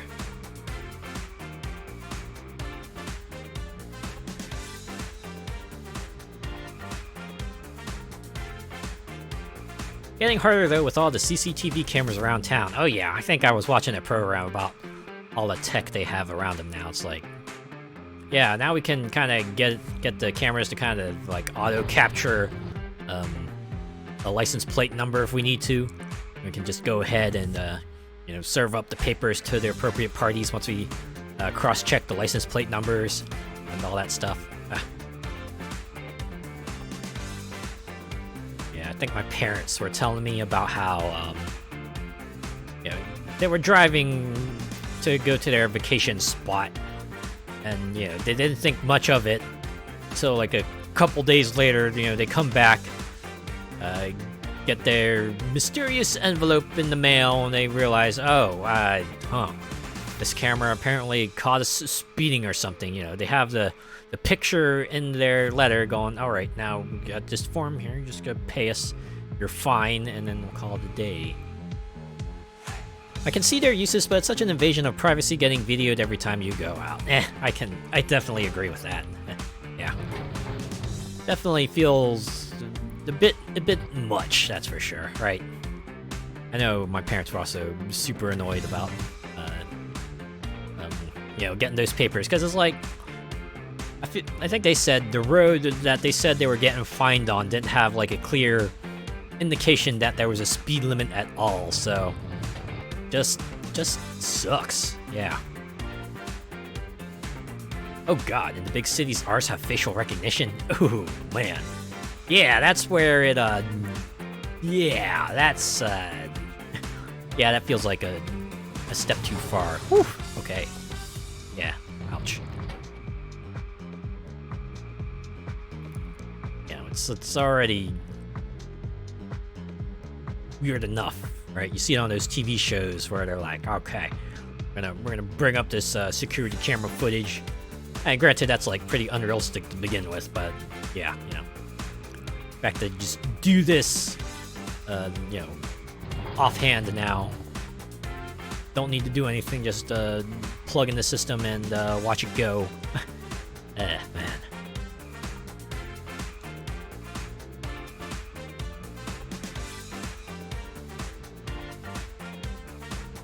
Thankfully, where I am, speed cameras can't be used to fine. Ah, well, that's good to know.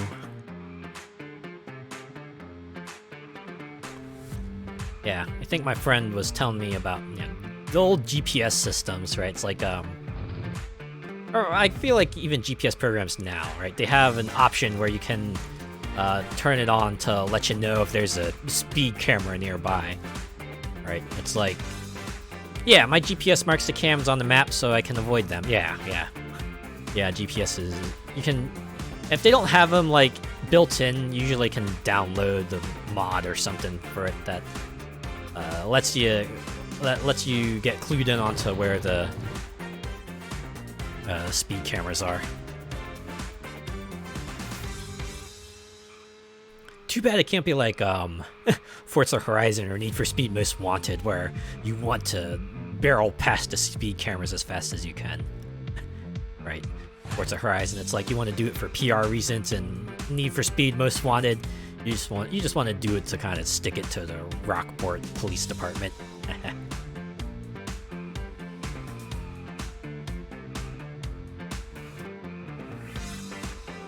Then again, you can't always trust GPS. How many times have you seen on the news someone's ended up in the sea because the GPS told them? Oh yeah, definitely read about that. And I think there's like one TV show episode that I watched that also kind of started with that premise. I think it was like Monk or something like that, where the GPS led the victim of the week into a dark alley, and the driver and the passenger were like, "Wait, we're not supposed to be here. This isn't our marked spot." And of course, the hooded figure comes out, puts a cap in everyone there, and is like, yeah. And you see the GPS like, yeah, no, this isn't where we're supposed to go. And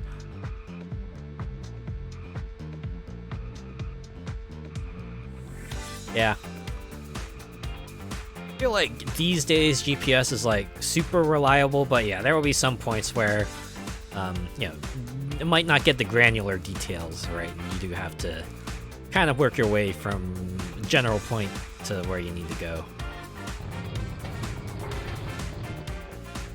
Granted, this was like long ago, but I do remember the one time I needed to go to the particular spot for a job interview, and I was following the GPS because I wasn't there before, and where they led me was like, I noticed was not supposed to be the place where I was supposed to be. So I did have to drive around a little extra bit to get to my interview spot. Thankfully, I did make it in time, but, it's just like something you have to keep in mind, right?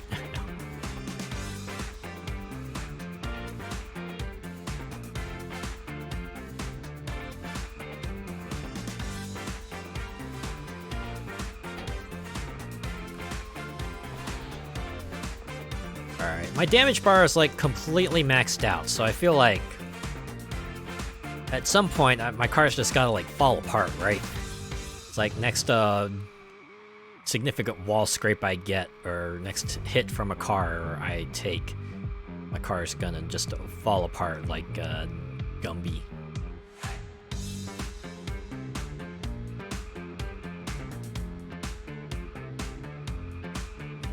I can't believe I've survived 13 laps on this track. I did play elimination mode before, but granted that was on the Indiana Oval, which is a pretty challenging track to kind of place well to begin with, so I guess it's not too surprising that I'm doing better at the beginner level track here.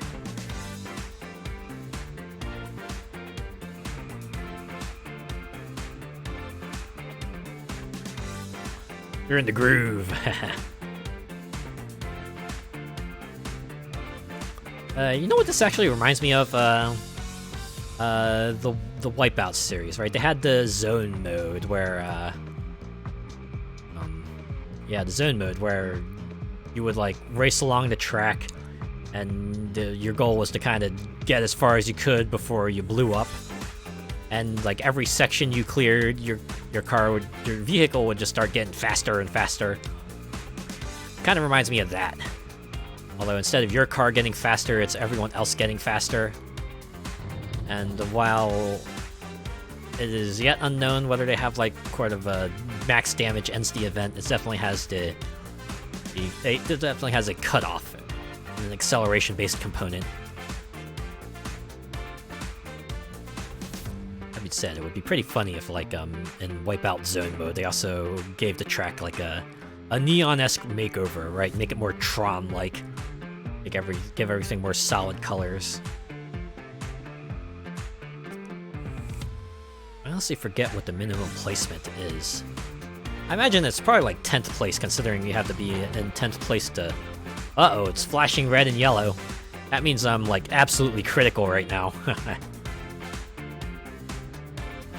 Seems like they're getting faster and the drivers are getting worse. Yeah, especially in that tunnel. I noticed that there's a lot of wipeouts in that tunnel.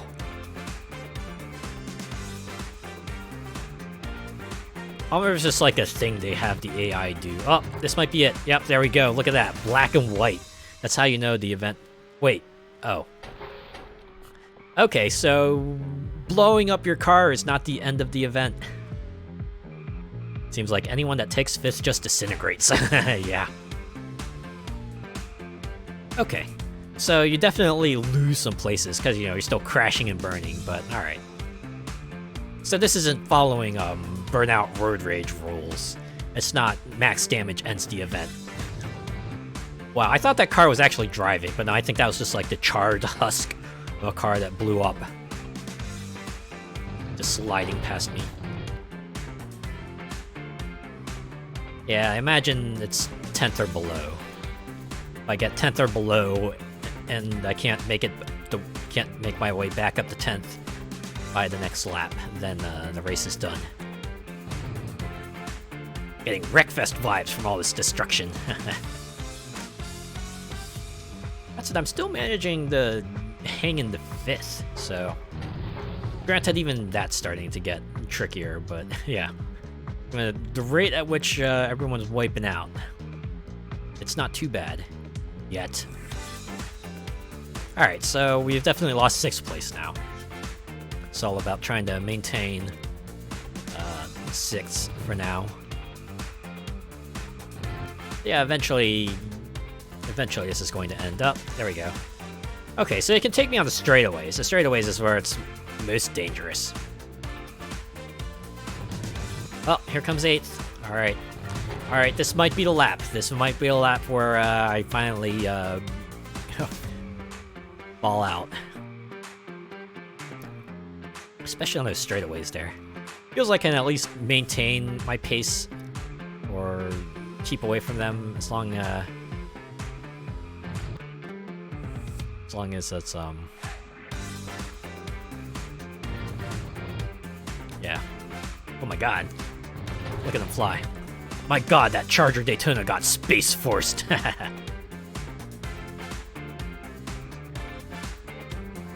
Yeah, with the rate they're wiping out at these curvy spots, I'm able to at least maintain 6th. Like you said, it's only a matter of time before these next 2 folks get ahead of me and I can't catch up. And it's going to be right here because it's a straightaway and there's less chance for them to wipe out here. Or maybe not. Wait, here they come. Or not. Okay, there they go. Only the wipeout. Alright, we'll see ya. That's like me when I try to get past people in Forza during the seasonal championships. That's what happens to me. Right, I rocket past them and I just slam into the barrier. Granted, my car doesn't explode because that's not what Forza does, but...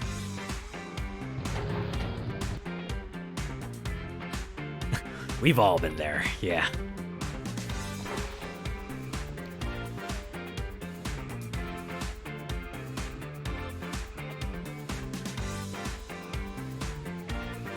Oh, that was 16th place.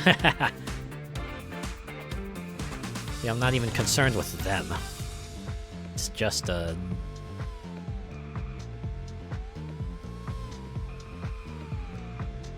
wonder if there's just like some sort of... At some point, I wonder if there's like at some point where the cars just get a gigantic jump in speed. Like it's like the game would say, alright, this is kind of where we're gonna try to put the soft cap on how many points you get from this event. Right. At some point, the cars are just going to become like rockets on the road, and you're just all just gonna fly by me and be like, yep, this is the last lap.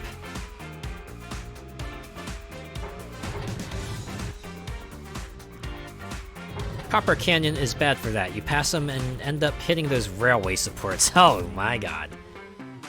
I have definitely done that. Right, I think I'm trying to be clever, slightly going off-road for a little bit to try to get around them, and then it's like, boom, just right into a pillar. I'm like, well, alright, time to press Y and try that again. Oh boy, we're dropping to 9th. Alright, we'll be 10th very soon. I think that at that point we'll be in the danger zone.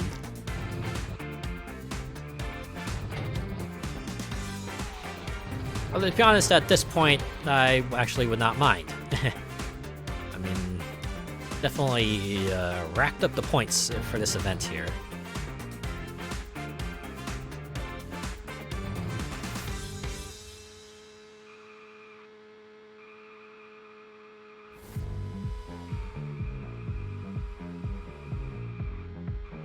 Ha! Wow.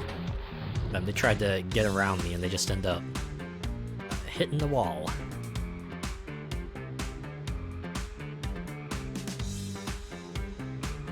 I just like how they have the AI cars to swerve left and right too. Oh my god, I got shunted! If this were Burnout, you just see like shunt appear in the top center screen right now. Along with that sound effect, just like shunt. From the looks of things, they're that fast, they just don't have reflexes.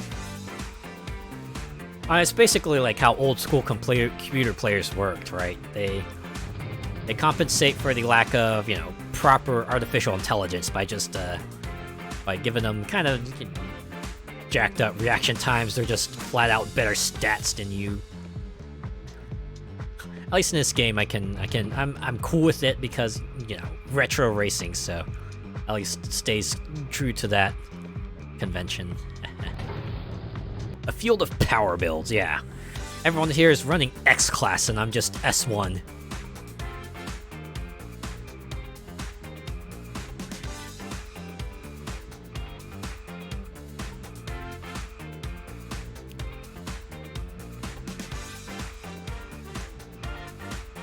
Like how I've completed so many laps, they don't even have like the old times, right? They're all just running off the list as they put each new lap time on there. X-Class with stock tires. That's what I'm somehow managed to gain a little... Oh, wait. That distance I had with... Oh, wait, nope. I'm getting it back. Because they crashed. Again. Oh my god, we're at lap 22.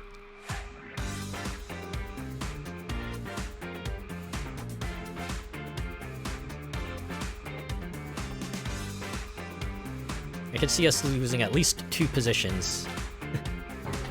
Oh, wait, there it is. Ouch. Just a head-on collision like that is bound to lose me a lot of distance. 21 was my fastest lap, too. Oh my god, you're right. Minute and 1. I think it's just me getting used to the track. That's usually how these things go, right?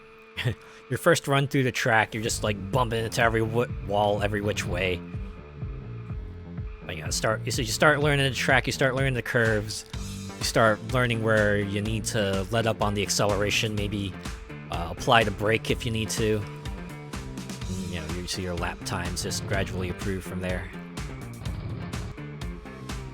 Oh man, those folks tried to style on me, but they're like, they just run into the wall instead.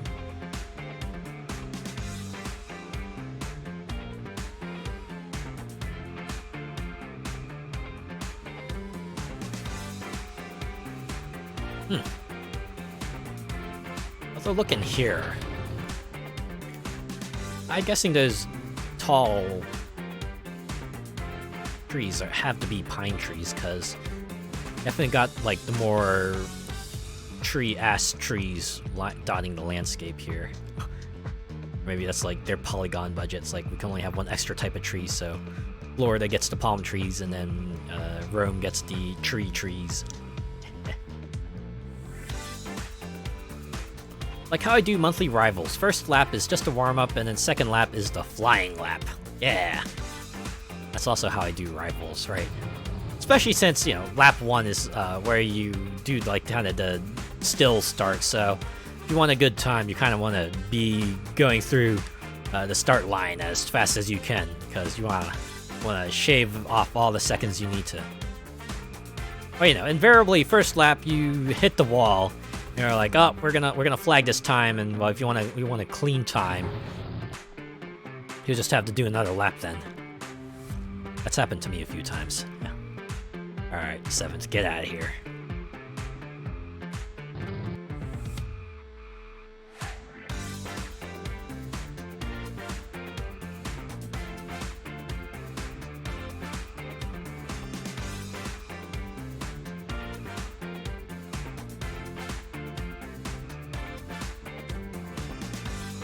Lap 25. Can we get much higher? I feel like the next wipeout that happens is going to get me eliminated. Oh my god. They're going so fast, I have to assume the physics are just sending them flying. That Rimac was a bit tough this week. The brakes on that are not the best. Oh man.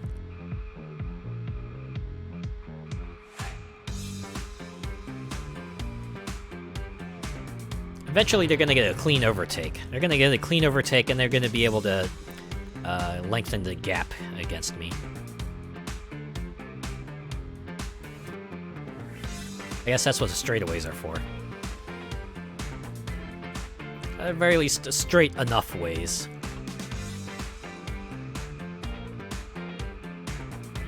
Like right here. This is where 8th place is now going to gain distance, because I can't trust them to wipe out anymore.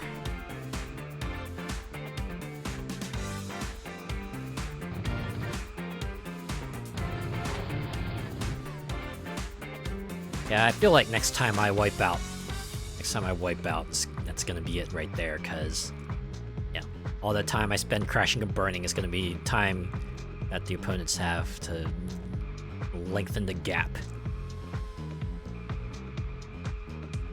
Oh, wait, there we go. First place. I got lapped, baby. Haha. I was wondering when that would happen. Oh, there it is. Here comes the downfall. Look at that. We're in the danger zone. Well, we were in the danger zone. I do like how the car flashes when you just get back on the track. Again, it's like that old school concept, right? Where to denote you know, your character's in an invincibility state, you have your character flash. Sometimes it's the blinking of the sprite, sometimes it's just like flashing a different color. But either case, they be flashing.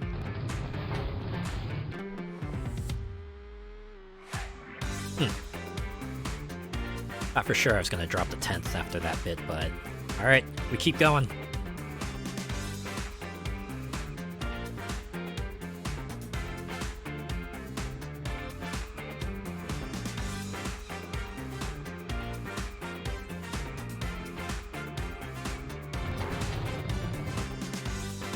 Aw, look at them. If they take that turn better, they probably could have overtaken me.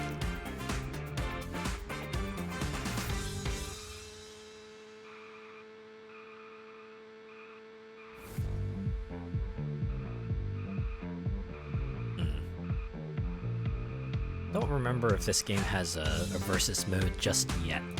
I would be not surprised if they did not have one, if they implemented one eventually. You know, a game like this definitely could do with a versus mode. It probably work pretty well. Whether it be couch versus or online versus, both would be cool. Here we go. Now we've hit the danger spot. 10th place. What? Let one more car overtake me, and that's it.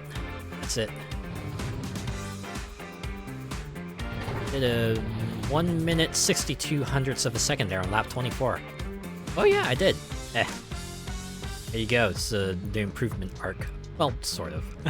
See, the 3 laps after that, I kind of gained a couple of seconds there. Does look like I can get maybe another lap or 2 in before they start becoming too fast. Unless I do that, then I'll probably... There we go. Yep, here it is. Reach possession 10 or... Oh, right, they got past me before the finish line, so it's over. Hey, you know what? Lap 28. That's, a lot more than I was expecting, so I'll take it. Huh. Personal best was 28 laps. Oh, man. That's a lot of laps. Alright. Oh, we got enough points for the next track, at least, and probably have enough to unlock the next track after that. Yeah, there's only 2 more. Oh, no, we don't have enough points. Oh, wait, no. Yeah, we have... Okay, Berlin and Alabama Oval. So, we'll probably get enough points to at least get the track after this one, but... We'll probably have to go back to another track to unlock the final one. Good run, though. Yeah! It was, lasted a lot longer than I expected. Of course, beginner, so... Makes sense, but...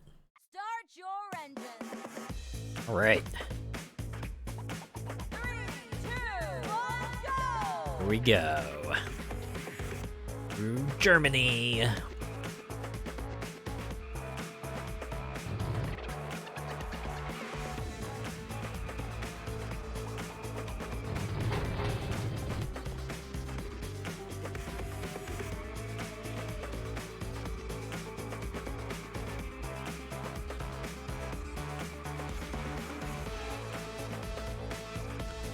Yeah. You know what came to mind? For some reason, just like, I guess it must be because of the real world locales, but I started thinking of like Mario Kart Tour. I feel like Tour at least does have a lot of goes through a lot of similar locales, right? They have the San Fran track, they have the Tokyo track, they have other tracks too, right? They have London, New York. I think they have Berlin as well. I want to say.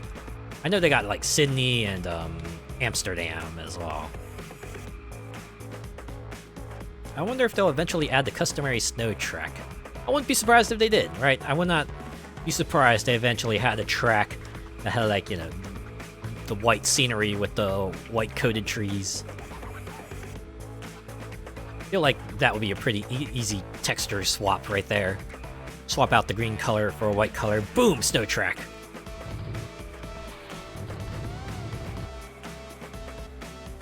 Alaska or something. Now I'm trying to think if there's like any sort of cold region racetracks that are famous. Maybe Autobahn? Is the Autobahn like a normally cold region track?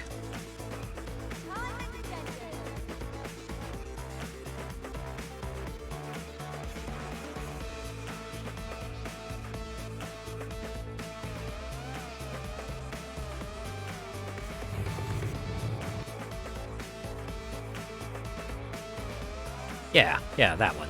Autobahn.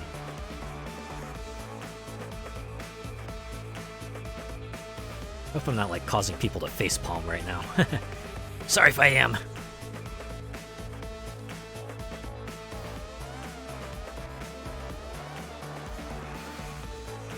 Oh, that's just a motorway with no speed limit. Oh, okay. Never mind.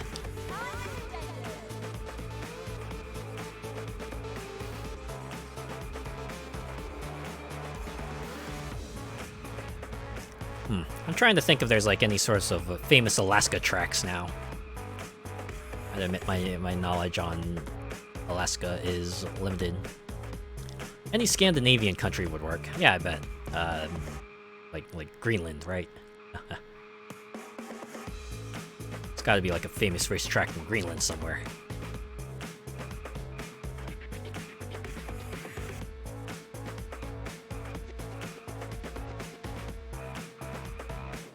Or maybe Russia. Like have a track placed somewhere in Russia. Like northern Russia, I have to imagine would work. They do ice racing up there. Hey, there you go. I wonder maybe if the particular design of this game might restrict them to tracks that have defined roads at least.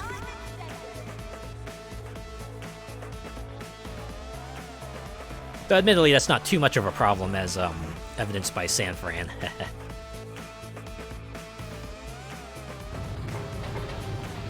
Ooh, I took that curve poorly.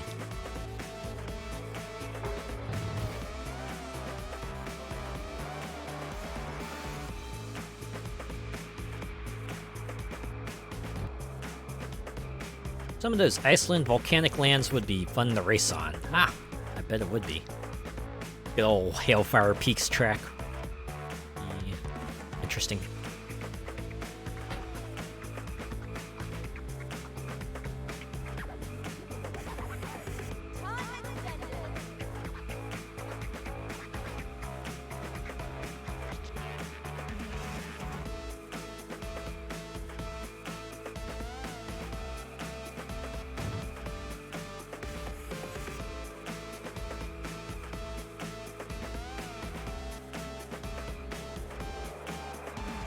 So I do like how the walls here kind of look like those types of walls that they would set up for, you know, the racing events, right?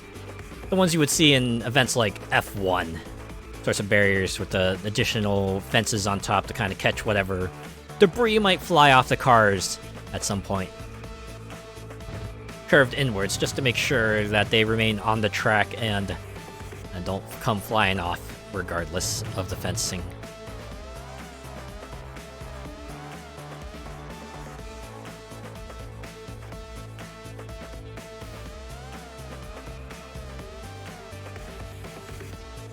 Alright, well, we got 5th place, so I think that gets us at least, like,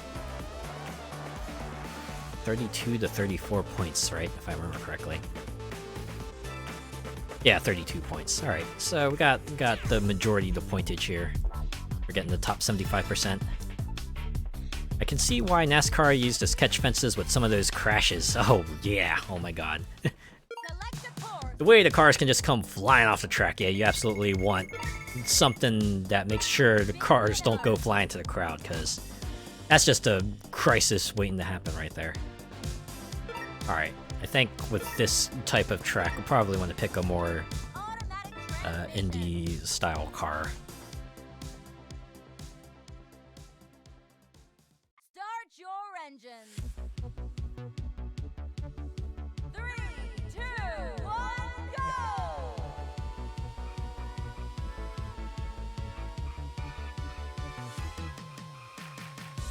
Hurry up! Yeah, sat there eating a hot dog, and then you get a 300-pound car, or 3,000-pound car flying at your face. Not a very pleasant thing. Not a very pleasant end, I would say. Hurry up! To be honest, that sounds like the start of a Final Destination movie. You know what amuses me? For a game that's like very, very retro-inspired, I'm surprised that Daytona is not like an actual track. Maybe they thought that would be like too obvious, so they just went, okay, well, we'll put in Miami, right? That's there we go. That's the Florida requirement right there. Be like that scene in one of the Final Destination films. Yeah, that's what I was thinking. I think it was like the one in Final Destination 2 where they had the multi-car pile-up that kind of kicked off that film. Yeah, that's the one.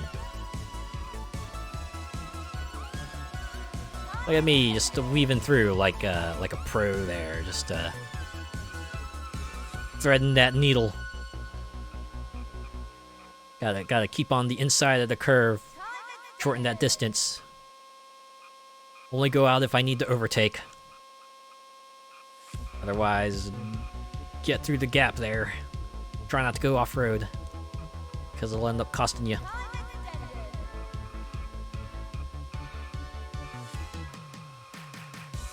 I was scarred for life after watching 3. First that roller coaster, and then that scene with the tanning bed. It's, oh my god. I'd admit, I was never that fond of roller coaster to begin with, but yeah. Hearing stories, right, both real and fictional, about roller coasters just completely going catastrophic, just makes me think, maybe I'm just better off going on the more slower paced rides. Yeah. Right, give me something like bumper cars or a teacup. Something like that. That's cool. Ooh, 4th place. Let's go. Could be better than I was expecting for this, so there we go.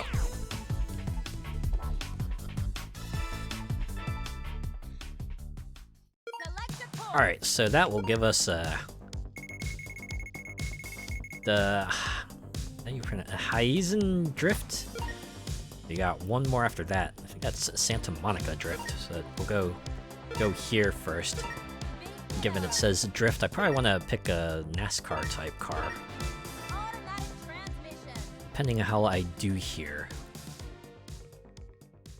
I just might get the next track. Those vertical drop ones are heart-stopping. Oh, yeah. 3, 2, 1, go! Just looking at them from the outside already just makes my stomach drop. It's like, yeah. Not much of a roller coaster person.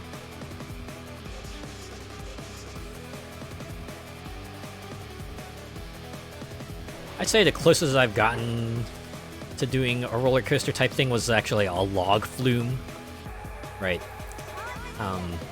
Yeah, it was like a track that, you know, had you go up, had the one drop, and that was pretty much it. But yeah, I do remember going on it that one time, and I went on it with a friend, right? We went down it. Oh, let's see, I was not paying attention to when the curve shifted.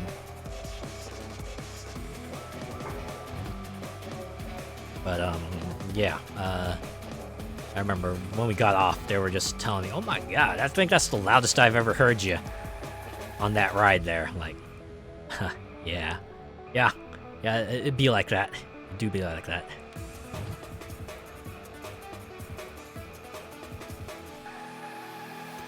We have one here that stops on the slant before dropping down, and there's a sign that says, don't look down, it's just a hole in the ground with smoke coming out.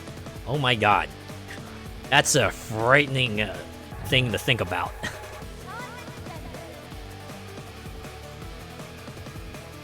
Even though you know in the back of your mind it's like, yeah, it's gonna be fine. It's just playing it up. They're just playing it up for the effects, right? Get you in the mood, but just knowing that there's gonna be a lot of intense stuff happening. Just, yeah.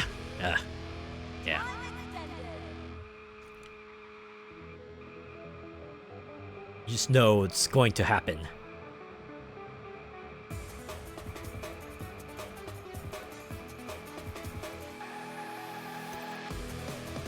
Yeah, here's the turn shift. Should have braked there. Just a free fall into a black hole, yeah.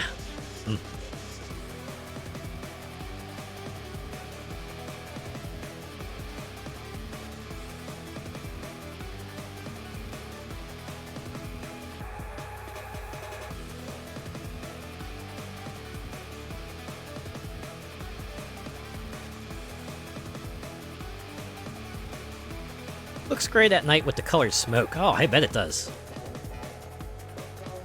Fun thing about smoke effects, especially if you put light to them, it really does give them a bit of a how do I say it? If it gives it an otherworldly look. Yeah, I think that's a good way to put it, right?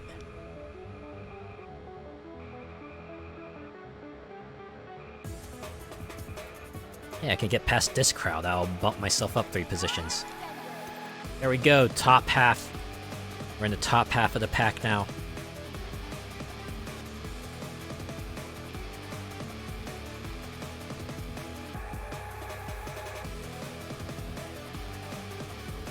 Here's when I want to let off the gas. Let's take that curve a little easy. Of course, they're going to catch up, but it's okay. I didn't lose as much speed, so they can't quite get ahead of me. Yeah, looking at that map, I think I had to be just satisfied with tent now. Feel like unless I somehow run into some sort of miracle, there's no way I'm gonna get all the way up to even 9th.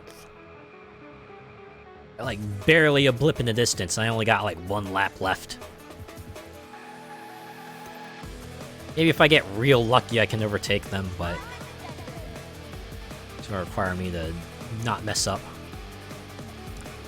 Those hard attractions are always fun too, like Farmageddon with maniacs coming at you with chainsaws and stuff. Yeah, see. No, that... I feel like that would be too much for me. Like, I know people enjoy that stuff, which is why they do it, but... ugh.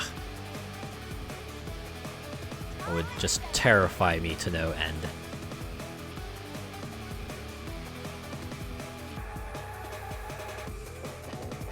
Yeah, I do know most places do have sorts of precautions, you know, to keep things safe and to make sure they keep themselves covered in case of legal issues, but yeah.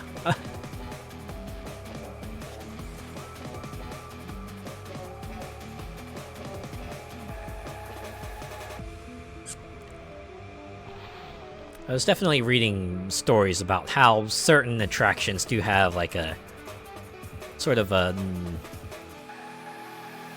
Okay, this is gonna sound weird, but they do have like a kids version, right?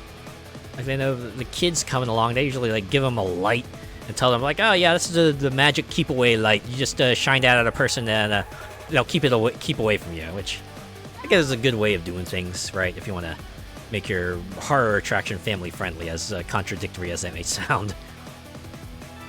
You know what? 22 points for finishing 10th, I'll take it. Sorry, I missed that. I was having Twitch issues. Oh no. I hope that wasn't on my end. I think last time I had something like that, I was like, oh my god. I went back to my VODs and they were like split up into 3. Yeah, I was just basically talking about horror attractions, about how they're not really my thing. Like, I know a lot of people enjoy them, and it's like cool, but yeah, I would never go on mine myself. Keep getting the error 2000 player unavailable. Oh my god, I was actually having that issue earlier too. Funny point is, it always seems to happen at like the same parts of the day too, right? It'll be like around noon my time where the video just starts lagging and eventually it just errors out, right? And you get the button in the middle that's just like, here, click here to refresh the player. You know, sometimes it works, sometimes it doesn't. But yeah, you go to, yeah, usually I reach a point where you get to a chain of just, video just starts hanging up. You see the loading symbol spin before you get the error. I have to close Firefox and reopen it. Ooh, man. That's pretty significant. I wonder if it's like a memory leak related problem, maybe?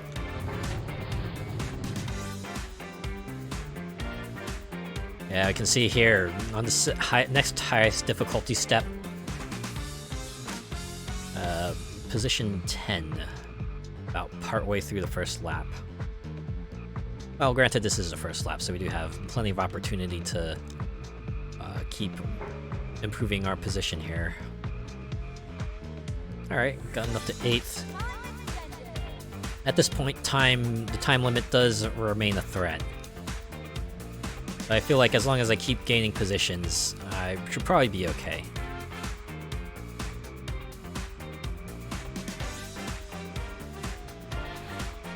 Wow. 5th place is really fighting.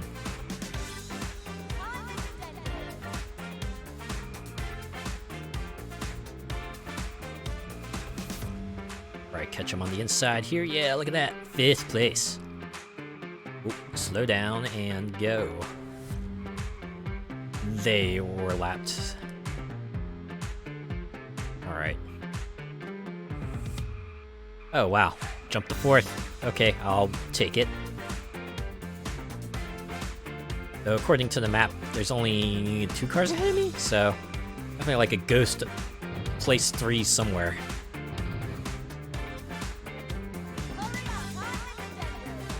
Yeah, this definitely feels like the track and the difficulty, at which point they're like, yeah, okay. We hope you've learned the track, because we're gonna start imposing more strict time limits where, you know, yeah, mess up enough, and we're definitely gonna eliminate ya for it. Time extended.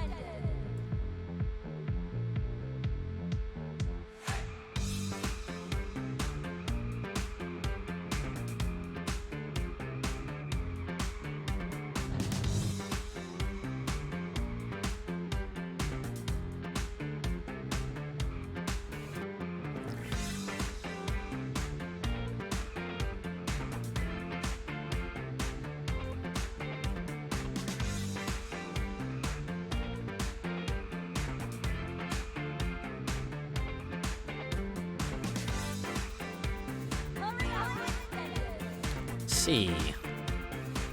I'd assume those 2 racers are not third. Oh wait, that is third. Oh, okay. And you're second, alright. Here we go, final lap. I have to assume that red car far in the distance is my first place contender. I don't think I'll be able to catch up to them, but that's okay. Second place should give us the points needed to check out the final track. Ooh. I may actually lose some places if I collide with the wall like that. Or, you know, might run out of time. That's also a danger. Especially a danger on this track, somehow. I wonder if I meant to drive this track with, like, an Indy-type car. Maybe that's it.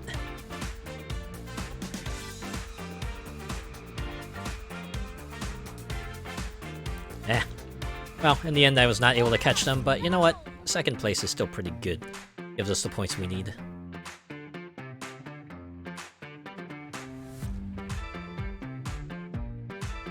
Go ahead and take it. Get the trophy for the advanced trophy case. I feel like Indiana Oval is actually the real test. Real test of, do you know your driving lines? Do you know how to overtake? Alright. Santa Monica. Yeah. A lot of USA tracks. A lot of USA tracks in this game.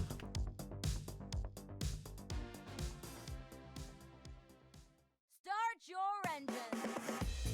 3, 2, 1, go! At this point, I would not be surprised if future updates include, like, Chicago and maybe a South track. Maybe, like, Dallas or Houston. If they really want to go out of their way. San Antonio, maybe.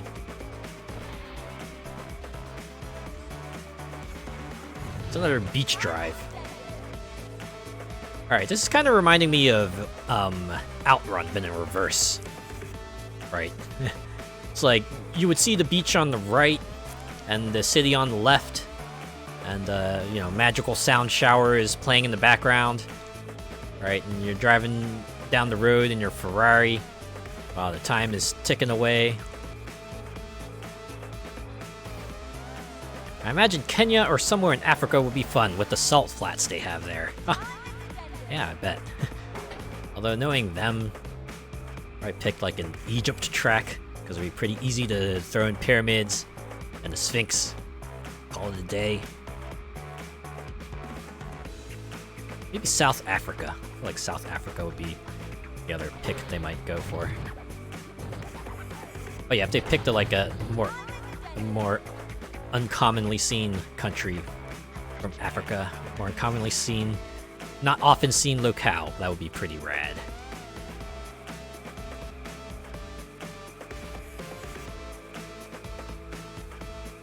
That's there are a lot of places they could pick from, right? Not just there, but you know, maybe something from like a Middle Eastern territory. Maybe I think we mentioned Russia too, somewhere in northern Russia.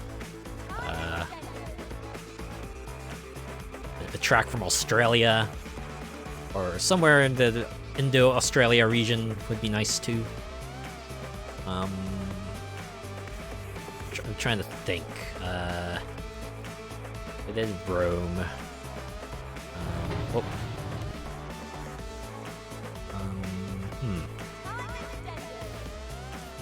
Well, I'm pretty sure the devs probably have like a long list of locales that they might be considering putting into the game. They're just deciding right now. Okay, which one do we want to add next? How do we add some variety in track design and location design and kind of environments and what have you?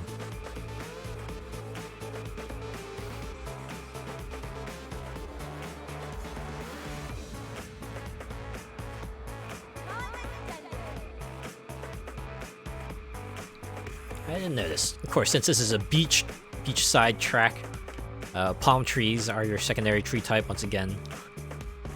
The other type of trees, the pyramidal, rectangular prism trees, remain the other type of tree. That is not surprising.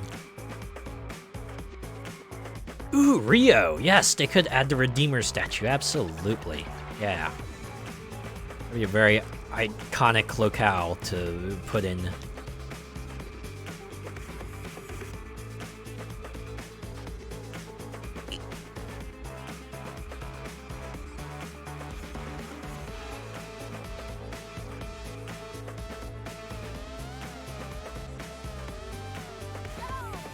Time that with carnival time and you had a very colorful track. Oh man.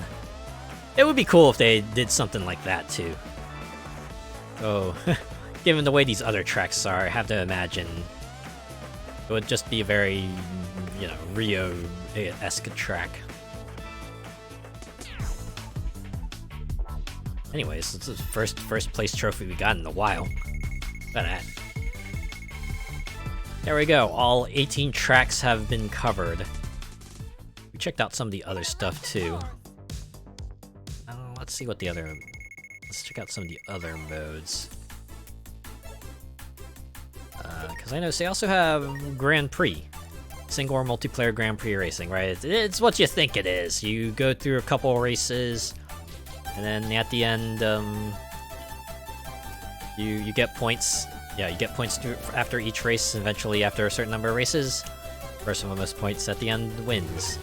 And then here is the free practice, right? You can practice your driving lines or take a look at the scenery. Either way.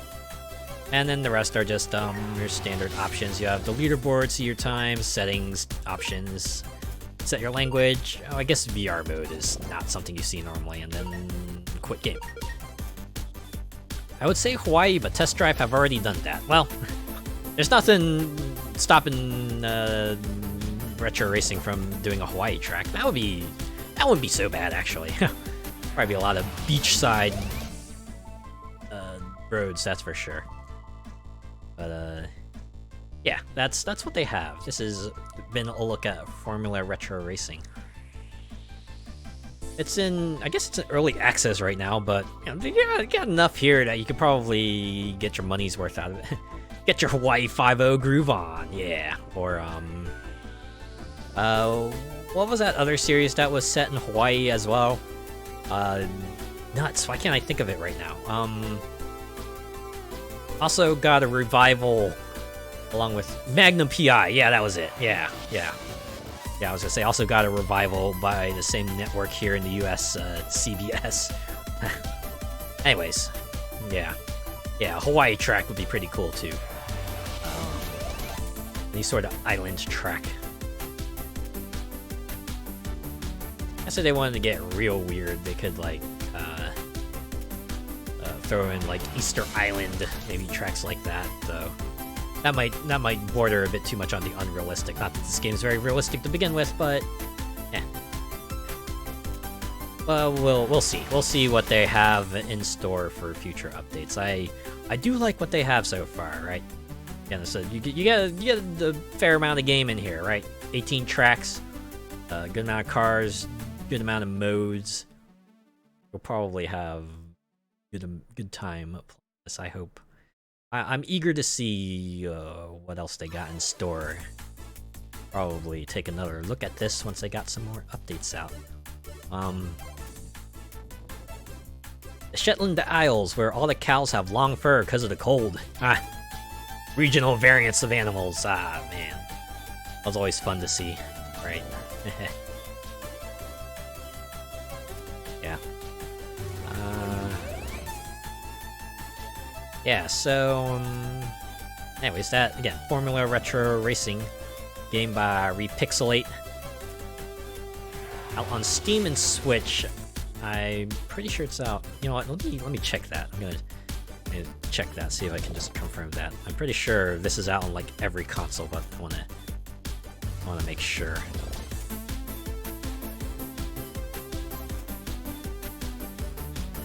I'm playing on Steam currently, so you know it's on there at least.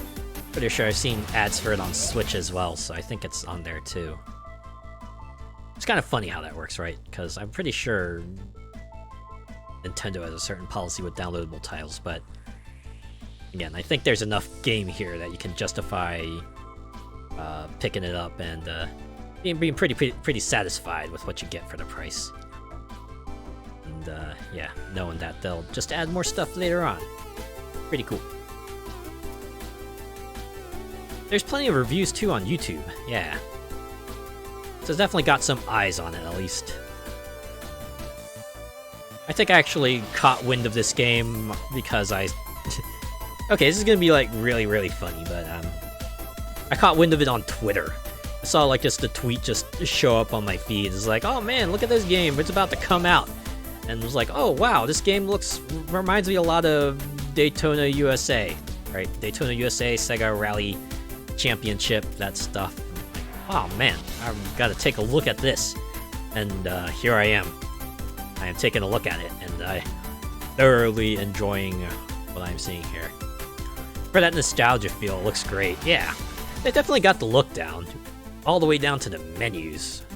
Yeah, the way everything just has that sort of console port of an arcade game feel to it. Just it kind of hits that spot pretty well. All right, let's see.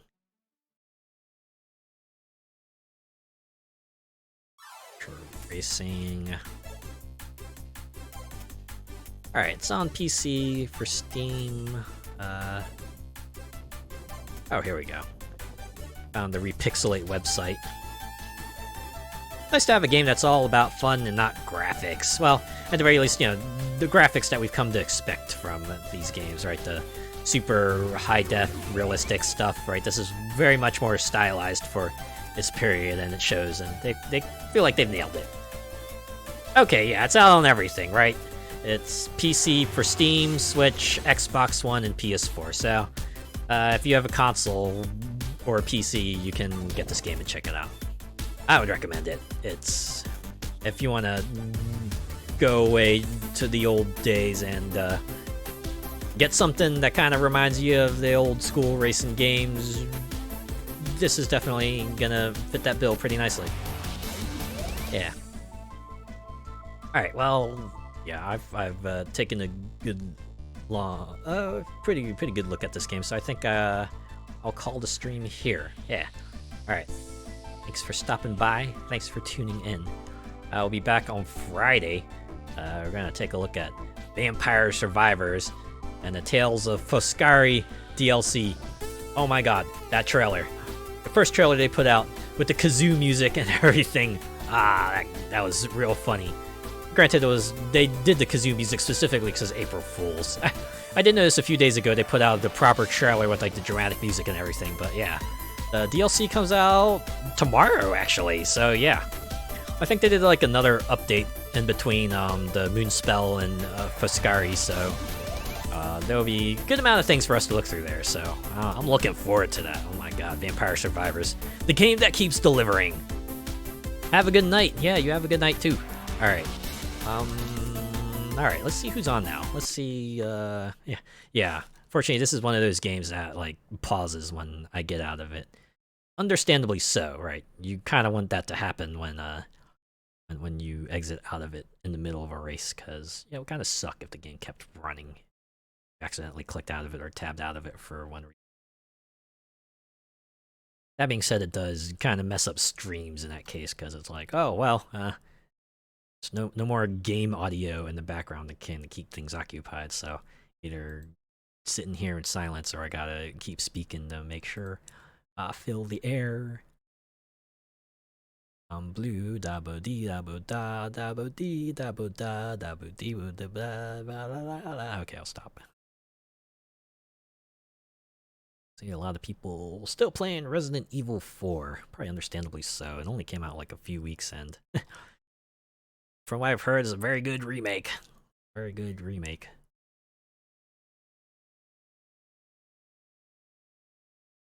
Like I remember, when the remakes first started coming out, and people just wondering, are they gonna do 4? Probably don't need to do 4 because that's kind of where, Resident Evil kind of shifted to the third person over the shoulder type of mechanics game. But they went and remade it. Enough time has passed since between Resident Evil 4's first release and today that they could make some mechanical improvements, right? Most of all being letting you move and shoot at the same time, right? You don't have to go to a dead stop when you enter. It's a plus. All right.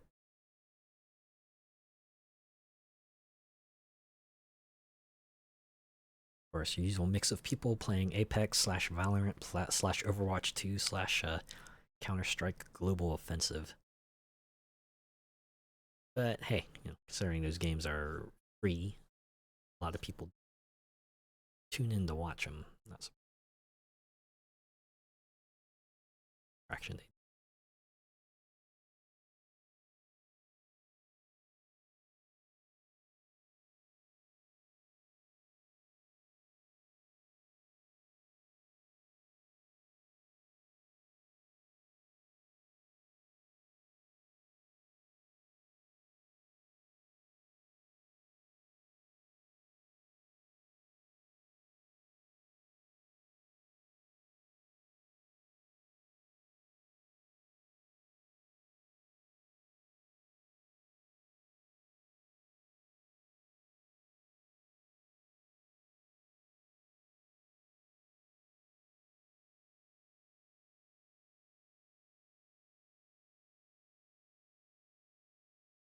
No, it's funny. The particular tags I'm looking through to kind of try to find someone to raid used to have like a giant flood of people just like on them. But these days, the list seems very short.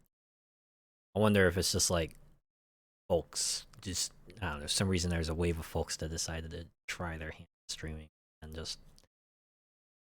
decided maybe it wasn't their thing. Wait, it's fine.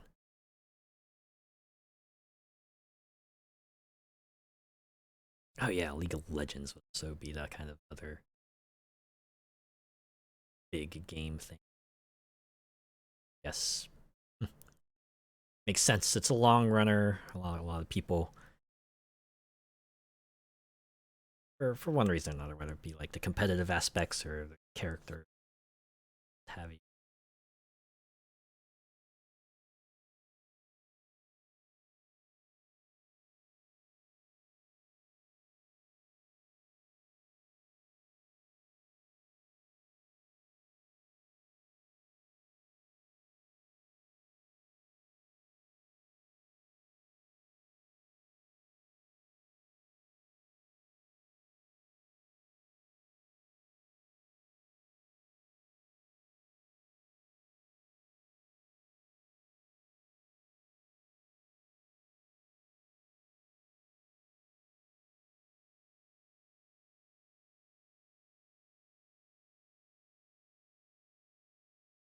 I need to find some way to just like.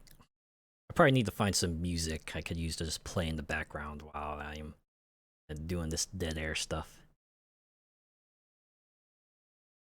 Not waffle over so much on who I choose to raid and just like pick someone to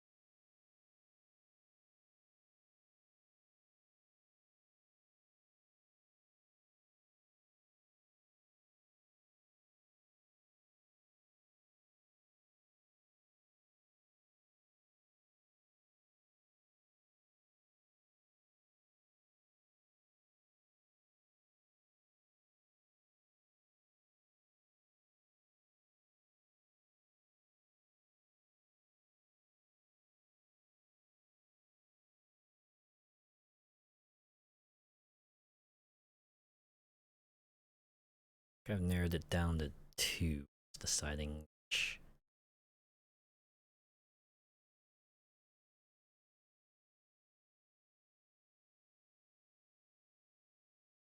Okay. I have we're talking about go on a bit of a horror tangent there. Why don't we go? Let's go right. Tayo Devil. They were playing Resident Evil 1 remake. That there was also a very good remake for what it was.